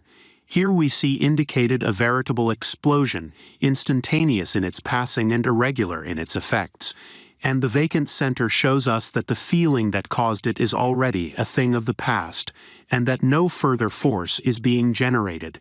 In Fig. 11, on the other hand, the center is the strongest part of the thought form, showing that this is not the result of a momentary flash of feeling, but that there is a steady, continuous upwelling of the energy, while the rays show by their quality and length, and the evenness of their distribution the steadily sustained effort which produces them. Fig. 24, explosive anger, watchful and angry jealousy. In Fig. 25 we see an interesting though unpleasant thought form. Its peculiar brownish-green color at once indicates to the practiced clairvoyant that it is an expression of jealousy, and its curious shape shows the eagerness with which the man is watching its object. The remarkable resemblance to the snake with raised head aptly symbolizes the extraordinarily fatuous attitude of the jealous person, keenly alert to discover signs of that which he least of all wishes to see. The moment that he does see it, or imagines that he sees it, the form will change into the far commoner one shown in Fig. 26, where the jealousy is already mingled with anger. It may be noted that here the jealousy is merely a vague cloud, though interspersed with very definite flashes of anger ready to strike at those by whom it fancies itself to be injured, whereas in Fig. 25, where there is no anger as yet, the jealousy itself has a perfectly definite and very expressive outline. Fig. 25, watchful jealousy. Fig. 26, angry jealousy. Sympathy, vague sympathy. In Fig. 18a we have another of the vague clouds, but this time its green color shows us that it is a manifestation of the feeling of sympathy. We may infer from the indistinct character of its outline that it is not a definite and active sympathy, such as would instantly translate itself from thought into deed. It marks rather such a general feeling of commiseration as might come over a man who read an account of a sad accident, or stood at the door of a hospital ward looking in upon the patients. Fig. 18a, vague sympathy. Fear, sudden fright. One of the most pitiful objects in nature is a man or an animal in a condition of abject fear, and an examination of Plate 14, In Man, Visible and Invisible, shows that under such circumstances, the astral body presents no better appearance than the physical. When a man's astral body is thus in a state of frenzied palpitation, its natural tendency is to throw off amorphous explosive fragments, like masses of rock hurled out in blasting, as will be seen in Fig. 30. But when a person is not terrified but seriously startled, an effect such as that shown in Fig. 27 is often produced.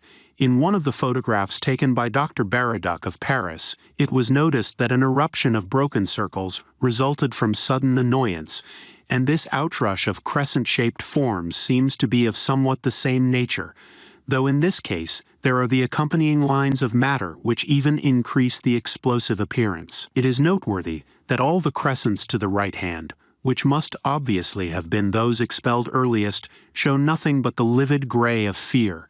But a moment later the man is already partially recovering from the shock, and beginning to feel angry that he allowed himself to be startled. This is shown by the fact that the later crescents are lined with scarlet, evidencing the mingling of anger and fear, while the last crescent is pure scarlet, telling us that even already the fright is entirely overcome, and only the annoyance remains. Fig. 27, sudden fright. Greed, selfish greed. Fig. 28 gives us an example of selfish greed, a far lower type than Fig. 21. It will be noted that here there is nothing even so lofty as ambition, and it is also evident from the tinge of muddy green that the person from whom this unpleasant thought is projecting is quite ready to employ deceit in order to obtain her desire. While the ambition of Fig. 21 was general in its nature, the craving expressed in Fig. 28 is for a particular object towards which it is reaching out, for it will be understood that this thought form, like that in Fig. 13, remains attached to the astral body, which must be supposed to be on the left of the picture. Claw-like forms of this nature are very frequently to be seen converging upon a woman who wears a new dress or bonnet, or some specially attractive article of jewelry. The thought form may vary in color according to the precise amount of envy or jealousy which is mingled with the lust for possession, but an approximation to the shape indicated in our illustration will be found in all cases. Not infrequently, people gathered in front of a shop window may be seen thus protruding astral cravings through the glass. Fig. 28. Selfish greed. Greed for drink. In Fig. 29 we have another variant of the same passion, perhaps at an even more degraded and animal level. This specimen was taken from the astral body of a man just as he entered at the door of a drinking shop. The expectation of and the keen desire for the liquor which he was about to absorb showed itself in the projection in front of him of this very unpleasant appearance. Once more the hooked protrusions show the craving, while the color and the coarse mottled texture show the low and sensual nature of the appetite. Sexual desires frequently show themselves in an exactly similar manner. Men who give birth to forms such as this are as yet but little removed from the animal.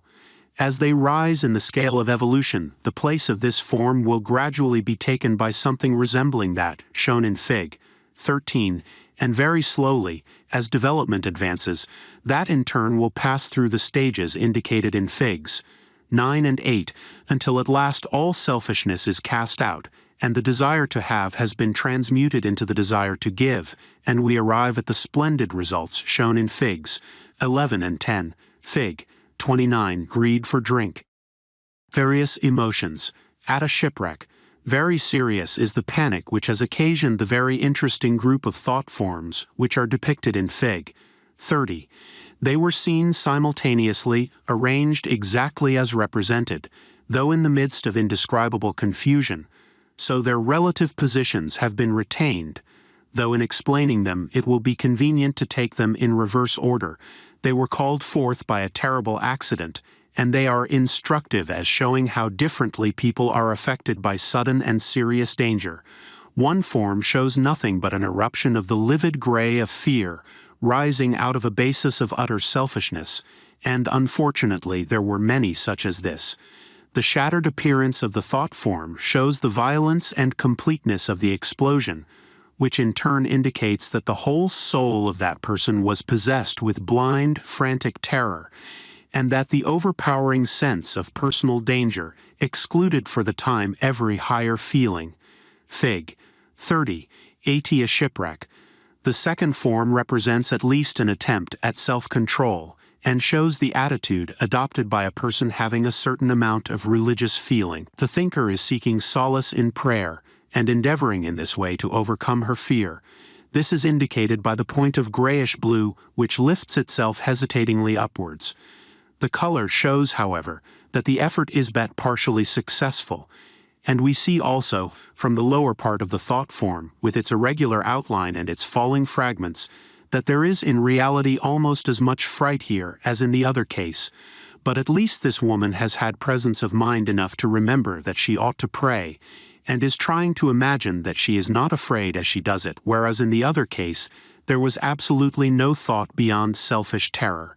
The one retains still some semblance of humanity and some possibility of regaining self-control. The other has for the time cast aside all remnants of decency and is an abject slave to overwhelming emotion. A very striking contrast to the humiliating weakness shown in these two forms is the splendid strength and decision of the third. Here we have no amorphous mass with quivering lines and explosive fragments, but a powerful, clear-cut and definite thought, obviously full of force and resolution. For this is the thought of the officer in charge, the man responsible for the lives and the safety of the passengers, and he rises to the emergency in a most satisfactory manner.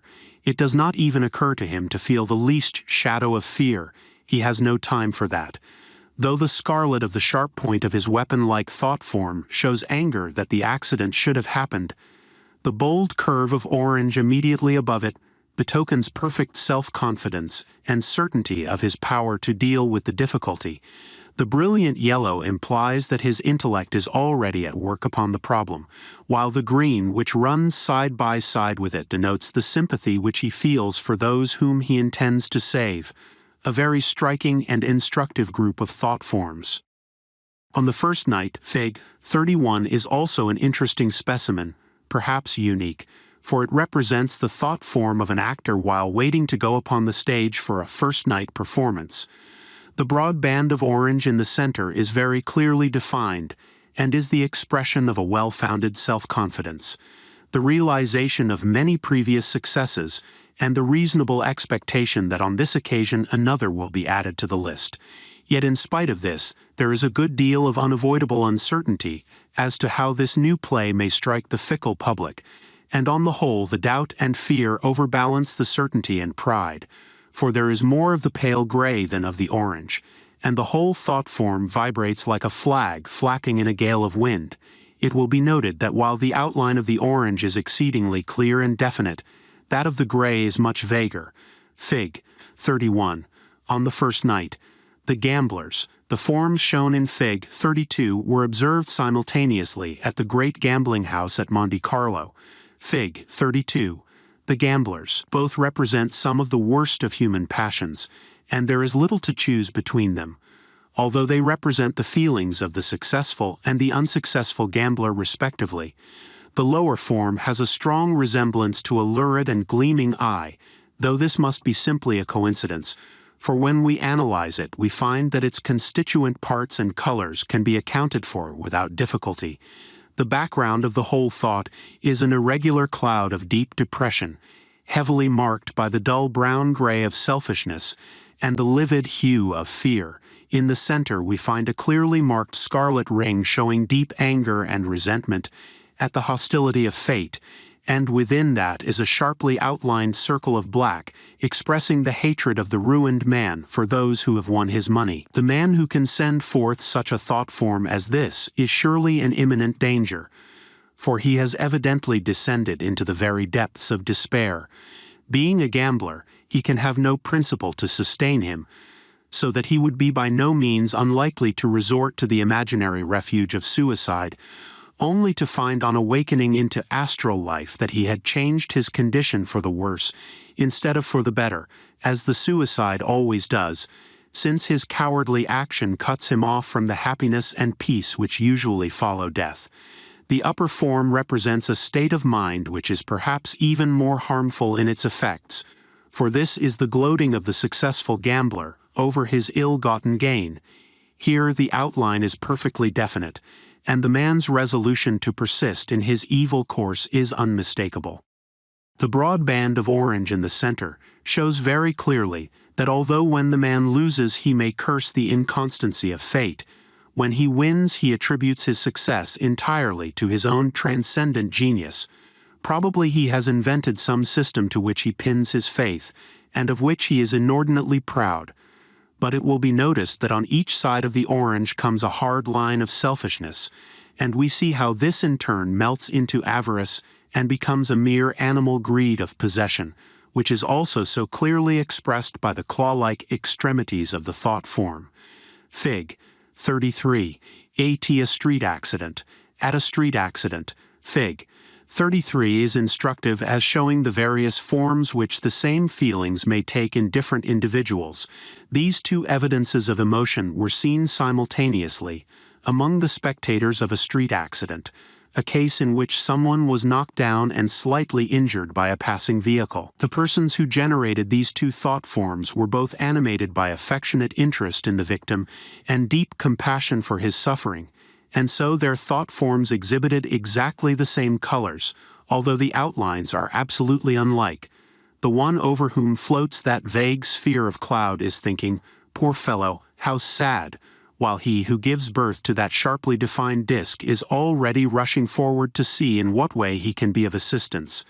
The one is a dreamer, though of acute sensibilities. The other is a man of action. Fig. 34.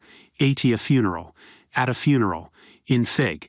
34 we have an exceedingly striking example of the advantage of knowledge, of the fundamental change produced in the man's attitude of mind by a clear understanding of the great laws of nature under which we live, utterly different as they are in every respect of color and form and meaning. These two thought forms were seen simultaneously, and they represent two points of view with regard to the same occurrence. They were observed at a funeral, and they exhibit the feelings evoked in the minds of two of the mourners by the contemplation of death. The thinkers stood in the same relation to the dead man, but while one of them was still steeped in the dense ignorance with regard to superphysical life, which is so painfully common in the present day, the other had the inestimable advantage of the light of theosophy. In the thought of the former, we see expressed nothing but profound depression, fear, and selfishness. The fact that death has approached so near has evidently evoked in the mind of the mourner the thought that it may one day come to him also, and the anticipation of this is very terrible to him. But since he does not know what it is that he fears, the clouds in which his feeling is manifested are appropriately vague. His only definite sensations are despair and the sense of his personal loss, and these declare themselves in regular bands of brown-gray and leaden-gray, while the very curious downward protrusion, which actually descends into the grave and enfolds the coffin, is an expression of strong selfish desire to draw the dead man back into physical life. It is refreshing to turn from this gloomy picture to the wonderfully different effect produced by the very same circumstances upon the mind of the man who comprehends the facts of the case. It will be observed that the two have no single emotion in common. In the former case, all was despondency and horror, while in this case we find none but the highest and most beautiful sentiments. At the base of the thought form we find a full expression of deep sympathy, the lighter green indicating appreciation of the suffering of the mourners, and condolence with them, while the band of deeper green shows the attitude of the thinker towards the dead man himself.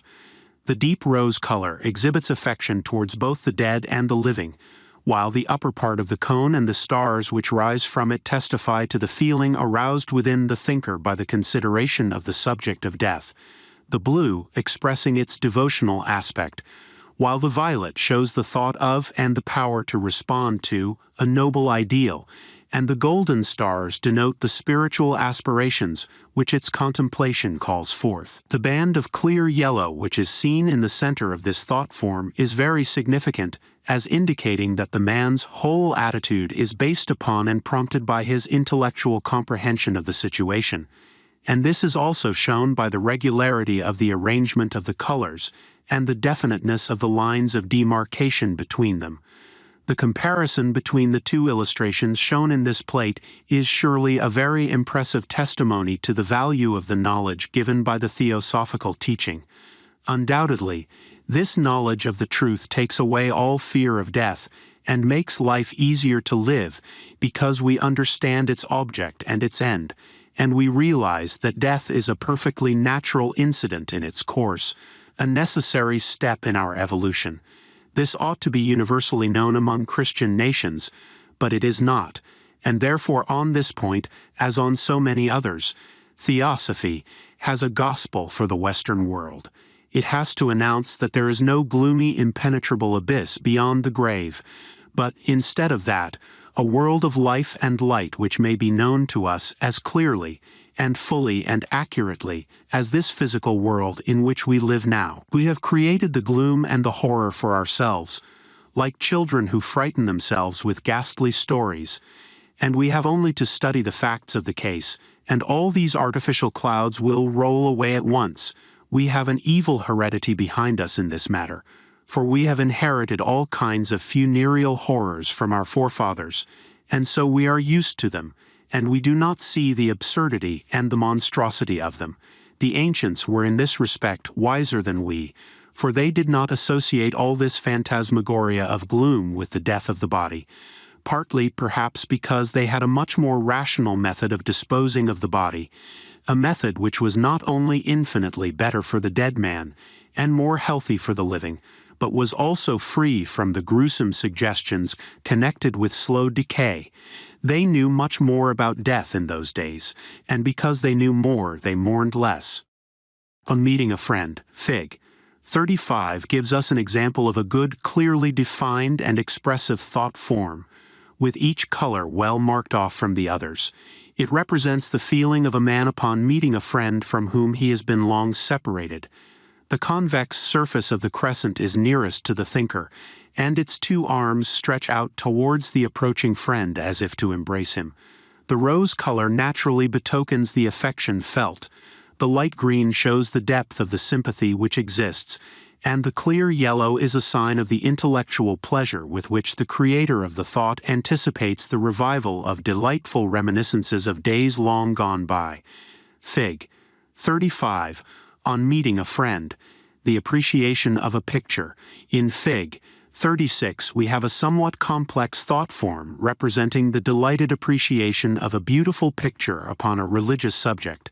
The strong pure yellow marks the beholder's enthusiastic recognition of the technical skill of the artist, while all the other colors are expressions of the various emotions evoked within him by the examination of so glorious a work of art. Green shows his sympathy with the central figure in the picture. Deep devotion appears not only in the broad band of blue, but also in the outline of the entire figure, while the violet tells us that the picture has raised the man's thought to the contemplation of a lofty ideal, and has made him, at least for the time, capable of responding to it. We have here the first specimen of an interesting class of thought, forms of which we shall find abundant examples later, that in which light of one color shines out through a network of lines of some quite different hue. It will be noted that in this case, from the mass of violet, there rise many wavy lines which flow like rivulets over a golden plain, and this makes it clear that the loftiest aspiration is by no means vague, but is thoroughly supported by an intellectual grasp of the situation and a clear comprehension of the method by which it can be put into effect. Fig.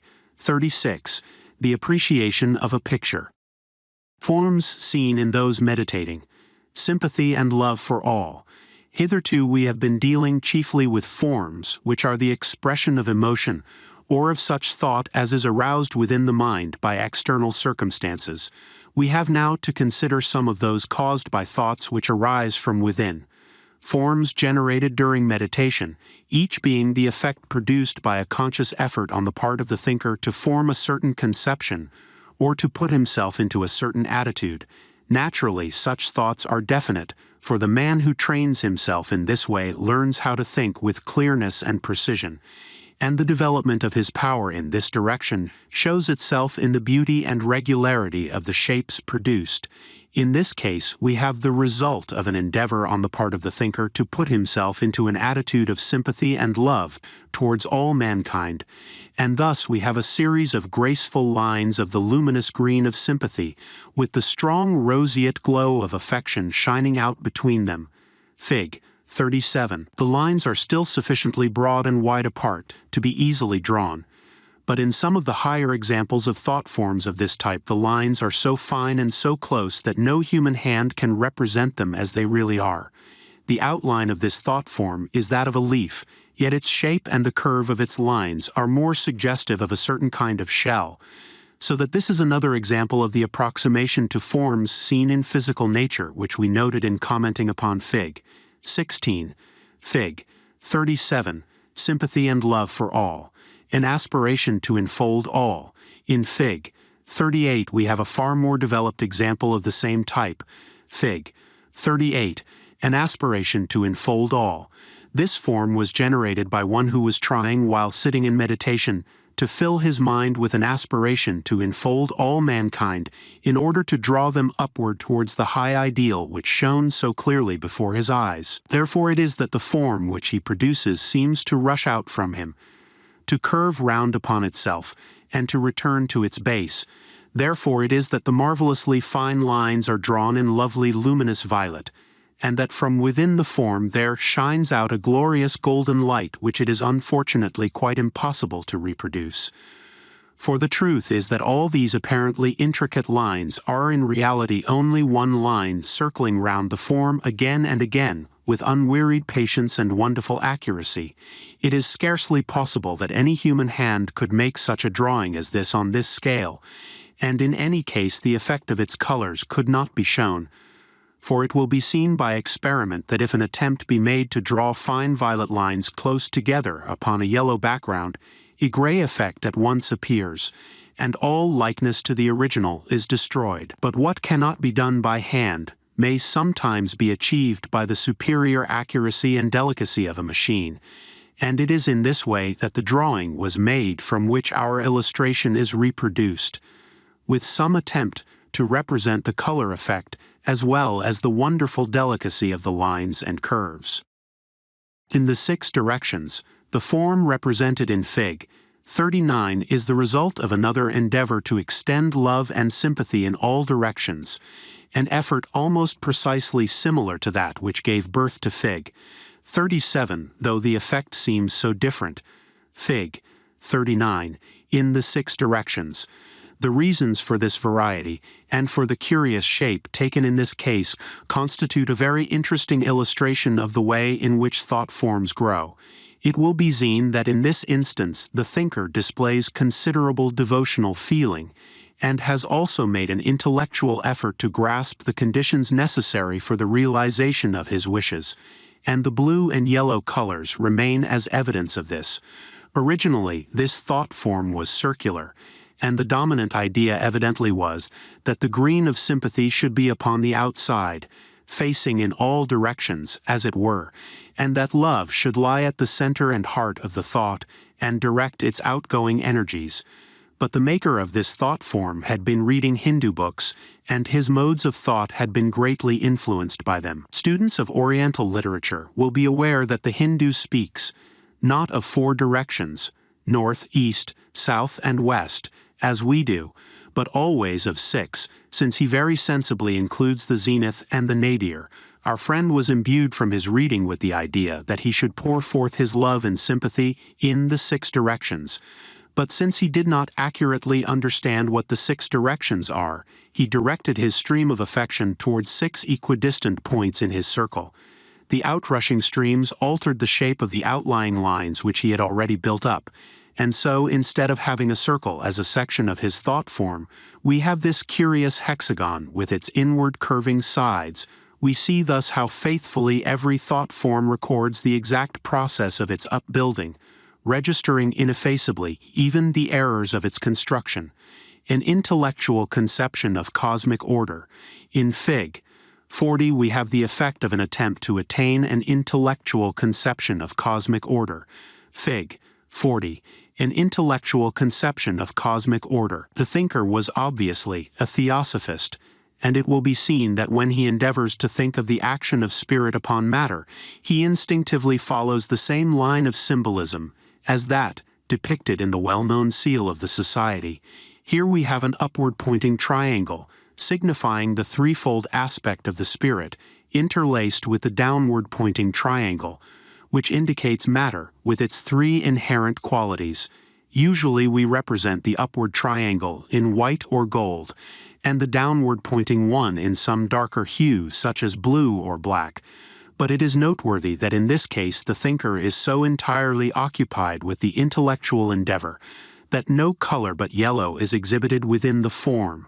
There is no room as yet for emotions of devotion, of wonder, or of admiration. The idea which he wishes to realize fills his mind entirely, to the exclusion of all else. Still, the definiteness of the outline, as it stands out against its background of rays, shows that he has achieved a high measure of success. The logos as manifested in man. We are now coming to a series of thoughts which are among the very highest the human mind can form when in meditation upon the divine source of its being. When the man in reverent contemplation tries to raise his thought towards the logos of our solar system, he naturally makes no attempt to image to himself that august being, nor does he think of him as in any way possessing such form as we can comprehend. Nevertheless, such thoughts build forms for themselves in the matter of the mental plane, and it will be of interest for us to examine those forms. In our illustration in Fig. 41, we have a thought of the logos as manifested in man, with the devotional aspiration that he may thus be manifested through the thinker. It is this devotional feeling which gives the pale blue tinge to the five-pointed star, and its shape is significant, since it has been employed for many ages as a symbol of God manifest in man. The thinker may perhaps have been a Freemason, and his knowledge of the symbolism employed by that body may have had its share in the shaping of the star. It will be seen that the star is surrounded by bright yellow rays, shining out amidst a cloud of glory, which denotes not only the reverential understanding of the surpassing glory of the deity, but also a distinct intellectual effort in addition to the outpouring of devotion. Fig. 41. The logos as manifested in Man. The logos pervading all. Our next three figures are devoted to the effort to represent a thought of a very high type, an endeavor to think of the logos as pervading all nature. Here again, as in Fig. 38, it is impossible to give a full reproduction, and we must call upon our readers for an effort of the imagination which shall to some extent supplement the deficiencies of the arts of drawing and printing. The golden ball, depicted in Fig. 42 must be thought of as inside the other ball of delicate lines, blue in color, which is drawn in Fig. 44. Any effort to place the colors in such intimate juxtaposition on the physical plane results simply in producing a green blur, so that the whole character of the thought form is lost. It is only by means of the machine before mentioned that it is at all possible to represent the grace and the delicacy of the lines. As before, a single line produces all the wonderful tracery of Fig. 44, and the effect of the four radiating lines making a sort of cross of light is merely due to the fact that the curves are not really concentric, although at first sight they appear to be so.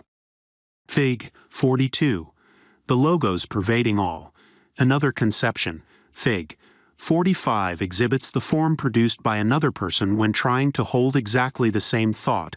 Here also we have an amazing complexity of almost inconceivably delicate blue lines, and here also our imagination must be called upon to insert the golden globe from Fig. 42, so that its glory may shine through at every point. Here also, as in Fig. 44, we have that curious and beautiful pattern, resembling somewhat the damascening on ancient oriental swords, or that which is seen upon watered silk or moire antique.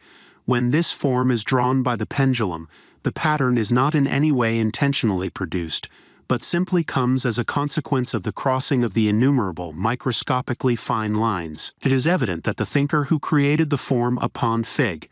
44 must have held in his mind most prominently the unity of the logos, while he who generated the form in Fig. 45 has as clearly in mind the subordinate centers through which the divine life pours forth, and many of these subordinate centers have accordingly represented themselves in the thought form. Fig. 44. The logos pervading all. Fig. 45. Another conception. Fig. 46. The threefold manifestation. Fig. 47. The sevenfold manifestation. The threefold manifestation. When the form employed in Fig. 46 was made, its creator was endeavoring to think of the logos in his threefold manifestation. The vacant space in the center of the form was a blinding glow of yellow light, and this clearly typified the first aspect, while the second was symbolized by the broad ring of closely knitted and almost bewildering lines which surround this center, while the third aspect is suggested by the narrow outer ring which seems more loosely woven. The whole figure is pervaded by the usual golden light gleaming out between the lines of violet. The sevenfold manifestation. In all religions there remains some tradition of the great truth, that the Logos manifests himself through 7 mighty channels, often regarded as minor logoi or great planetary spirits. In the Christian scheme, they appear as the 7 great archangels, sometimes called the 7 spirits before the throne of God. The figure numbered 47 shows the result of the effort to meditate upon this method of divine manifestation. We have the golden glow in the center, and also, though with lesser splendor, pervading the form. The line is blue, and it draws a succession of 7 graceful and almost feather-like double wings which surround the central glory, and are clearly intended as a part of it. As the thought strengthens and expands, these beautiful wings change their color to violet and become like the petals of a flower, and overlap one another in an intricate but exceedingly effective pattern. This gives us a very interesting glimpse into the formation and growth of these shapes in higher matter. Intellectual aspiration. The form depicted in Fig. 43 bears a certain resemblance to that in Fig. 15, but beautiful as that was, this is in reality a far higher and grander thought, and implies much more advanced development on the part of the thinker. Here we have a great clear-cut spear or pencil of the pure pale violet, which indicates devotion to the highest ideal, and it is outlined and strengthened by an exceedingly fine manifestation of the noblest development of intellect. He who can think thus must already have entered upon the path of holiness, for he has learnt how to use the power of thought to very mighty effect. It will be noted that in both the colors there is a strong admixture of the white light, which always indicates unusual spiritual power. Fig. 43. Intellectual aspiration. Surely the study of these thought forms should be a most impressive object lesson, since from it we may see both what to avoid and what to cultivate, and may learn by degrees to appreciate how tremendous is our responsibility for the exercise of this mighty power. Indeed, it is terribly true, as we said in the beginning, that thoughts are things and puissant things, and it behoves us to remember that every one of us is generating them unceasingly night and day.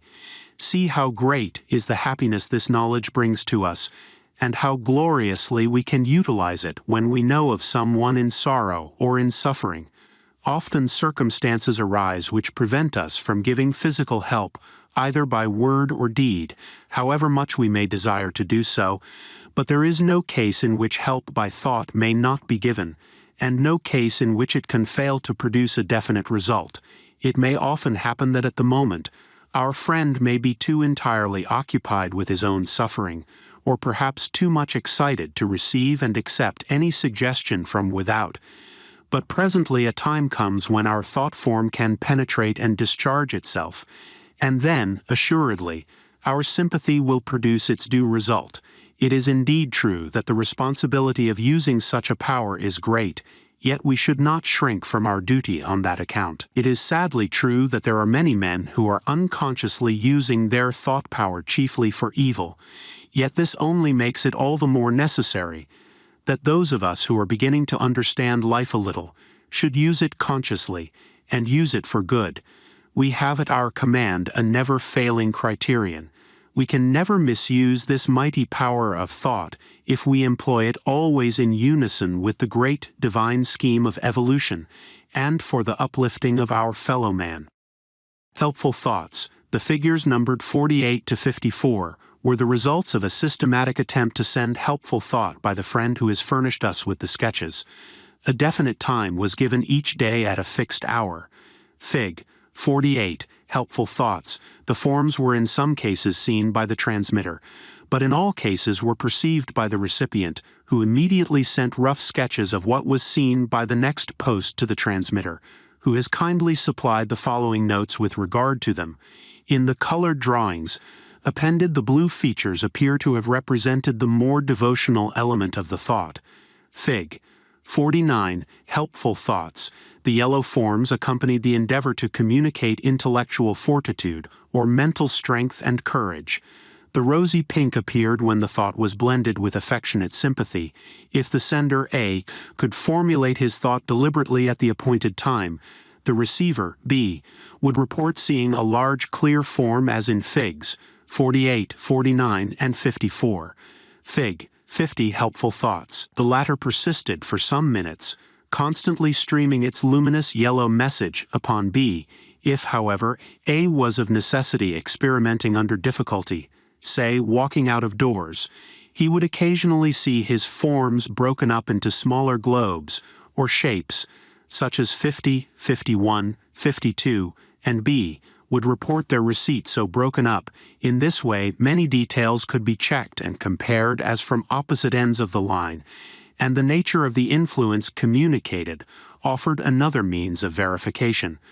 Upon one occasion, A was disturbed in his endeavor to send a thought of the blue-pink connotation by a feeling of anxiety that the nature of the pink element should not be misapprehended. Fig. 51.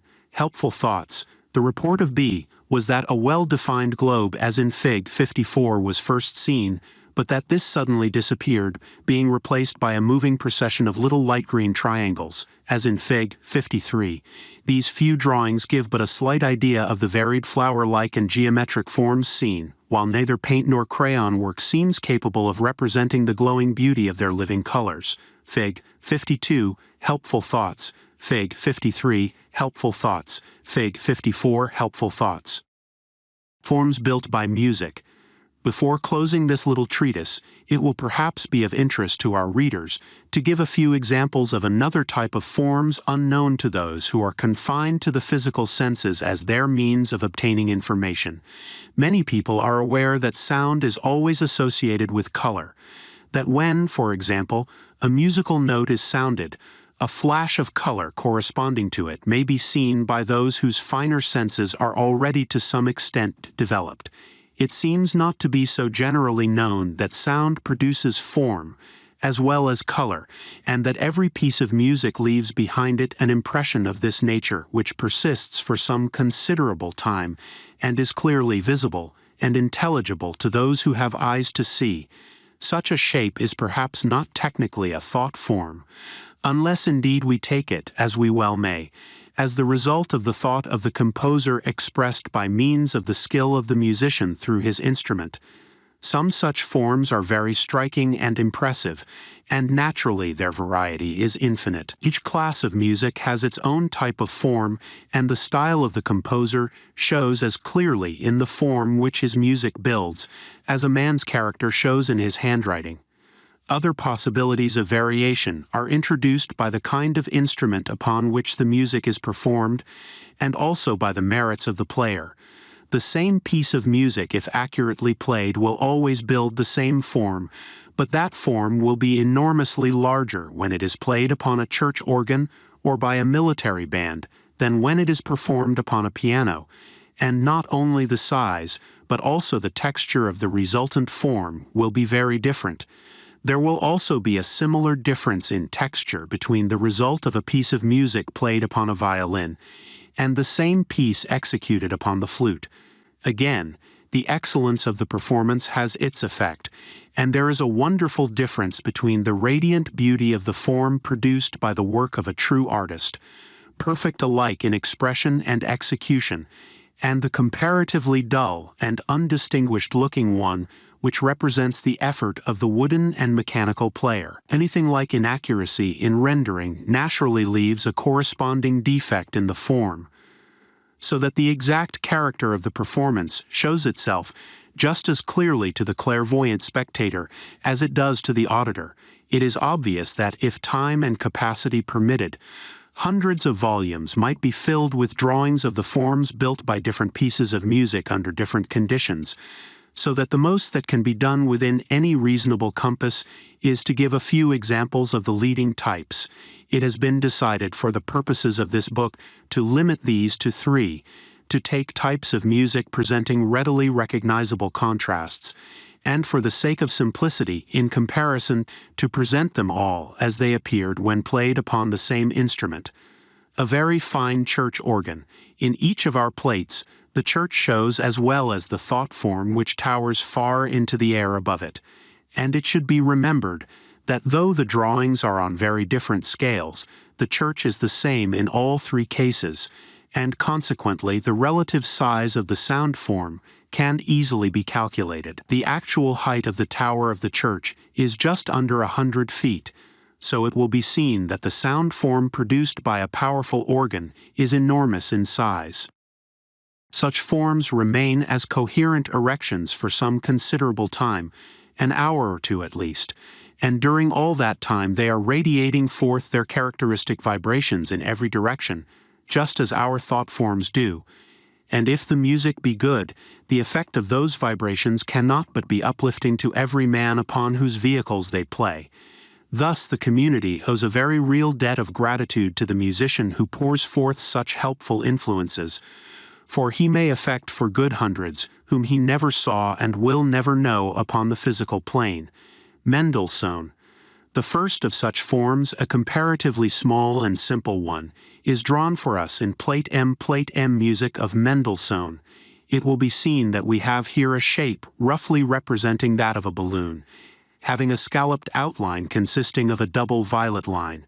Within that there is an arrangement of variously colored lines moving almost parallel with this outline, and then another somewhat similar arrangement, which seems to cross and interpenetrate the first. Both of these sets of lines evidently start from the organ within the church, and consequently pass upward through its roof in their course, physical matter being clearly no obstacle to their formation. In the hollow center of the form float a number of small crescents, arranged apparently in 4 vertical lines. Let us endeavor now to give some clue to the meaning of all this, which may well seem so bewildering to the novice, and to explain in some measure how it comes into existence. It must be recollected that this is a melody of simple character played once through, and that consequently we can analyze the form in a way that would be quite impossible with a larger and more complicated specimen. Yet even in this case, we cannot give all the details, as will presently be seen.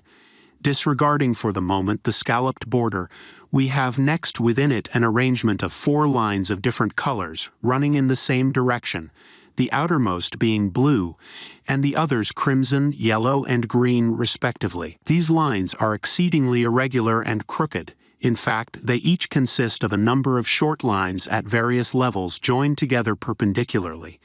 It seems that each of these short lines represents a note of music, and that the irregularity of their arrangement indicates the succession of these notes, so that each of these crooked lines signifies the movement of one of the parts of the melody, the 4 moving approximately together denoting the treble, alto, tenor, and bass respectively, though they do not necessarily appear in that order in this astral form. Here it is necessary to interpolate a still further explanation. Even with a melody so comparatively simple as this, there are tints and shades far too finely modulated to be reproduced on any scale at all within our reach. Therefore it must be said that each of the short lines expressing a note has a color of its own, so that although as a whole that outer line gives an impression of blueness, and the one next within it of carmine, each yet varies in every inch of its length, so that what is shown is not a correct reproduction of every tint, but only the general impression. The 2 sets of 4 lines which seem to cross one another are caused by 2 sections of the melody. The scalloped edging surrounding the whole is the result of various flourishes and arpeggios, and the floating crescents in the center represent isolated or staccato chords. Naturally, the arpeggios are not wholly violet, for each loop has a different hue, but on the whole they approach more nearly to that color than to any other. The height of this form above the tower of the church is probably a little over 100 feet, but since it also extends downwards through the roof of the church, its total perpendicular diameter may well be about 150 feet. It is produced by one of Mendelssohn's Lieder ohne Worte, and is characteristic of the delicate filigree work which so often appears as the result of his compositions. The whole form is seen projected against a coruscating background of many colors, which is in reality a cloud surrounding it, upon every side, caused by the vibrations which are pouring out from it in all directions. Gounod. In Plate G, we have an entirely different piece, a ringing chorus by Gounod. Since the church in the illustration is the same, it is easy to calculate that in this case the highest point of the form must rise fully 600 feet above the tower, though the perpendicular diameter of the form is somewhat less than that, for the organist has evidently finished some minutes ago, and the perfected shape floats high in the air, clearly defined and roughly spherical, though rather an oblate spheroid. This spheroid is hollow, as are all such forms, for it is slowly increasing in size, gradually radiating outward from its center, but growing proportionately less vivid and more ethereal in appearance as it does so, until at last it loses coherence and fades away much as a wreath of smoke might do. The golden glory surrounding and interpenetrating it indicates as before the radiation of its vibrations, which in this case show the dominant yellow in much greater proportion than did Mendelssohn's gentler music. The coloring here is far more brilliant and massive than in Plate M, for this music is not so much a thread of murmurous melody as a splendid succession of crashing chords. The artist has sought to give the effect of the chords rather than that of the separate notes, the latter being scarcely possible on a scale so small as this. It is therefore more difficult here to follow the development of the form, for in this much longer piece the lines have crossed and intermingled, until we have little but the gorgeous general effect which the composer must have intended us to feel, and to see if we were able to see. Plate G music of Gounod. Nevertheless, it is possible to discern something of the process which builds the form, and the easiest point at which to commence is the lowest on the left hand as one examines the plate. The large violet protrusion there is evidently the opening chord of a phrase, and if we follow the outer line of the form upward and round the circumference, we may obtain some idea of the character of that phrase. A close inspection will reveal two other lines, further in which run roughly parallel to this outer one, and show similar successions of color on a smaller scale, and these may well indicate a softer repetition of the same phrase.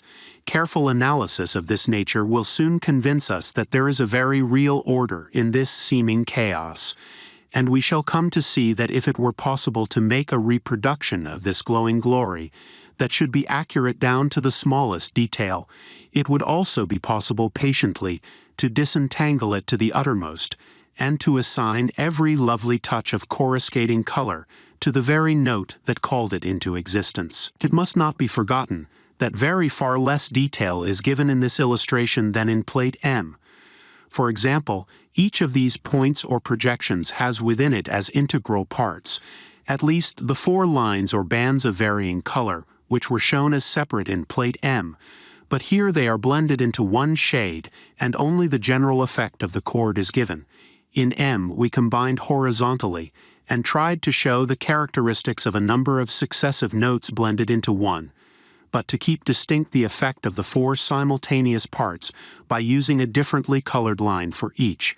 In G, we attempt exactly the reverse, for we combine vertically and blend, not the successive notes of one part, but the chords, each probably containing 6 or 8 notes.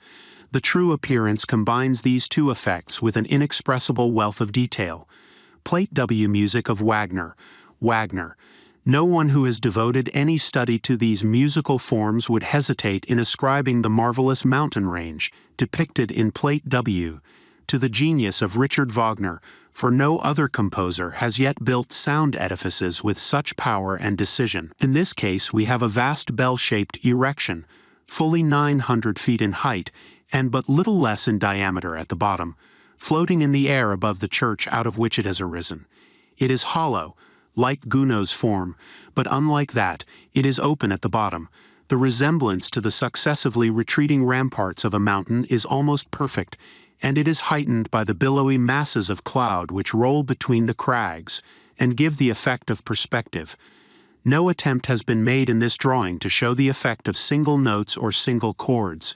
Each range of mimic rocks represents in size, shape, and color only the general effect of one of the sections of the piece of music as seen from a distance.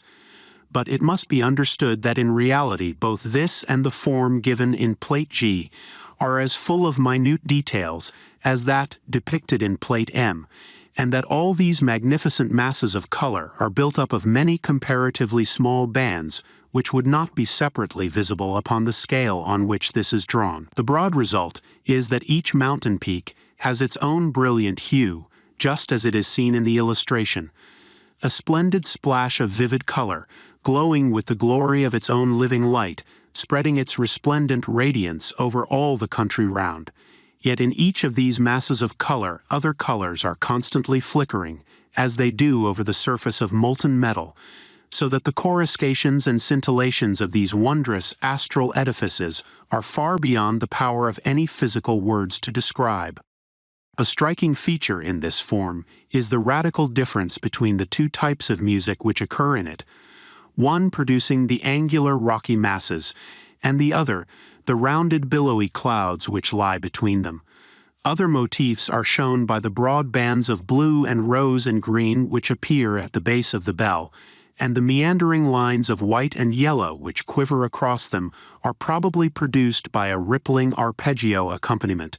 In these three plates only the form created directly by the sound vibrations has been drawn, though as seen by the clairvoyant it is usually surrounded by many other minor forms, the result of the personal feelings of the performer, or of the emotions aroused among the audience by the music. To recapitulate briefly, in Plate M we have a small and comparatively simple form portrayed in considerable detail, something of the effect of each note being given.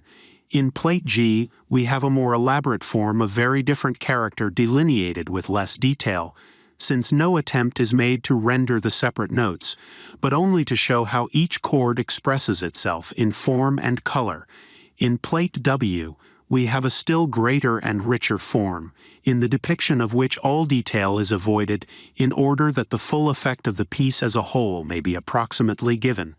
Naturally, every sound makes its impression upon astral and mental matter, not only those ordered successions of sounds which we call music. Some day, perhaps the forms built by those other less euphonious sounds may be pictured for us, though they are beyond the scope of this treatise. Meantime, those who feel an interest in them may read an account of them in the little book on the hidden side of things. For it is well for us ever to bear in mind that there is a hidden side to life, that each act and word and thought has its consequence in the unseen world which is always so near to us, and that usually these unseen results are of infinitely greater importance than those which are visible to all upon the physical plane. The wise man, knowing this, orders his life accordingly, and takes account of the whole of the world in which he lives, and not of the outer husk of it only. Thus he saves himself an infinity of trouble, and makes his life not only happier but far more useful to his fellow men. But to do this implies knowledge, that knowledge which is power, and in our Western world, such knowledge is practically obtainable only through the literature of theosophy. To exist is not enough, we desire to live intelligently, but to live we must know, and to know we must study. And here is a vast field open before us if we will only enter upon it and gather thence the fruits of enlightenment. Let us, then, waste no more time in the dark dungeons of ignorance, but come forth boldly into the glorious sunshine of that divine wisdom which in these modern days men call theosophy. The end.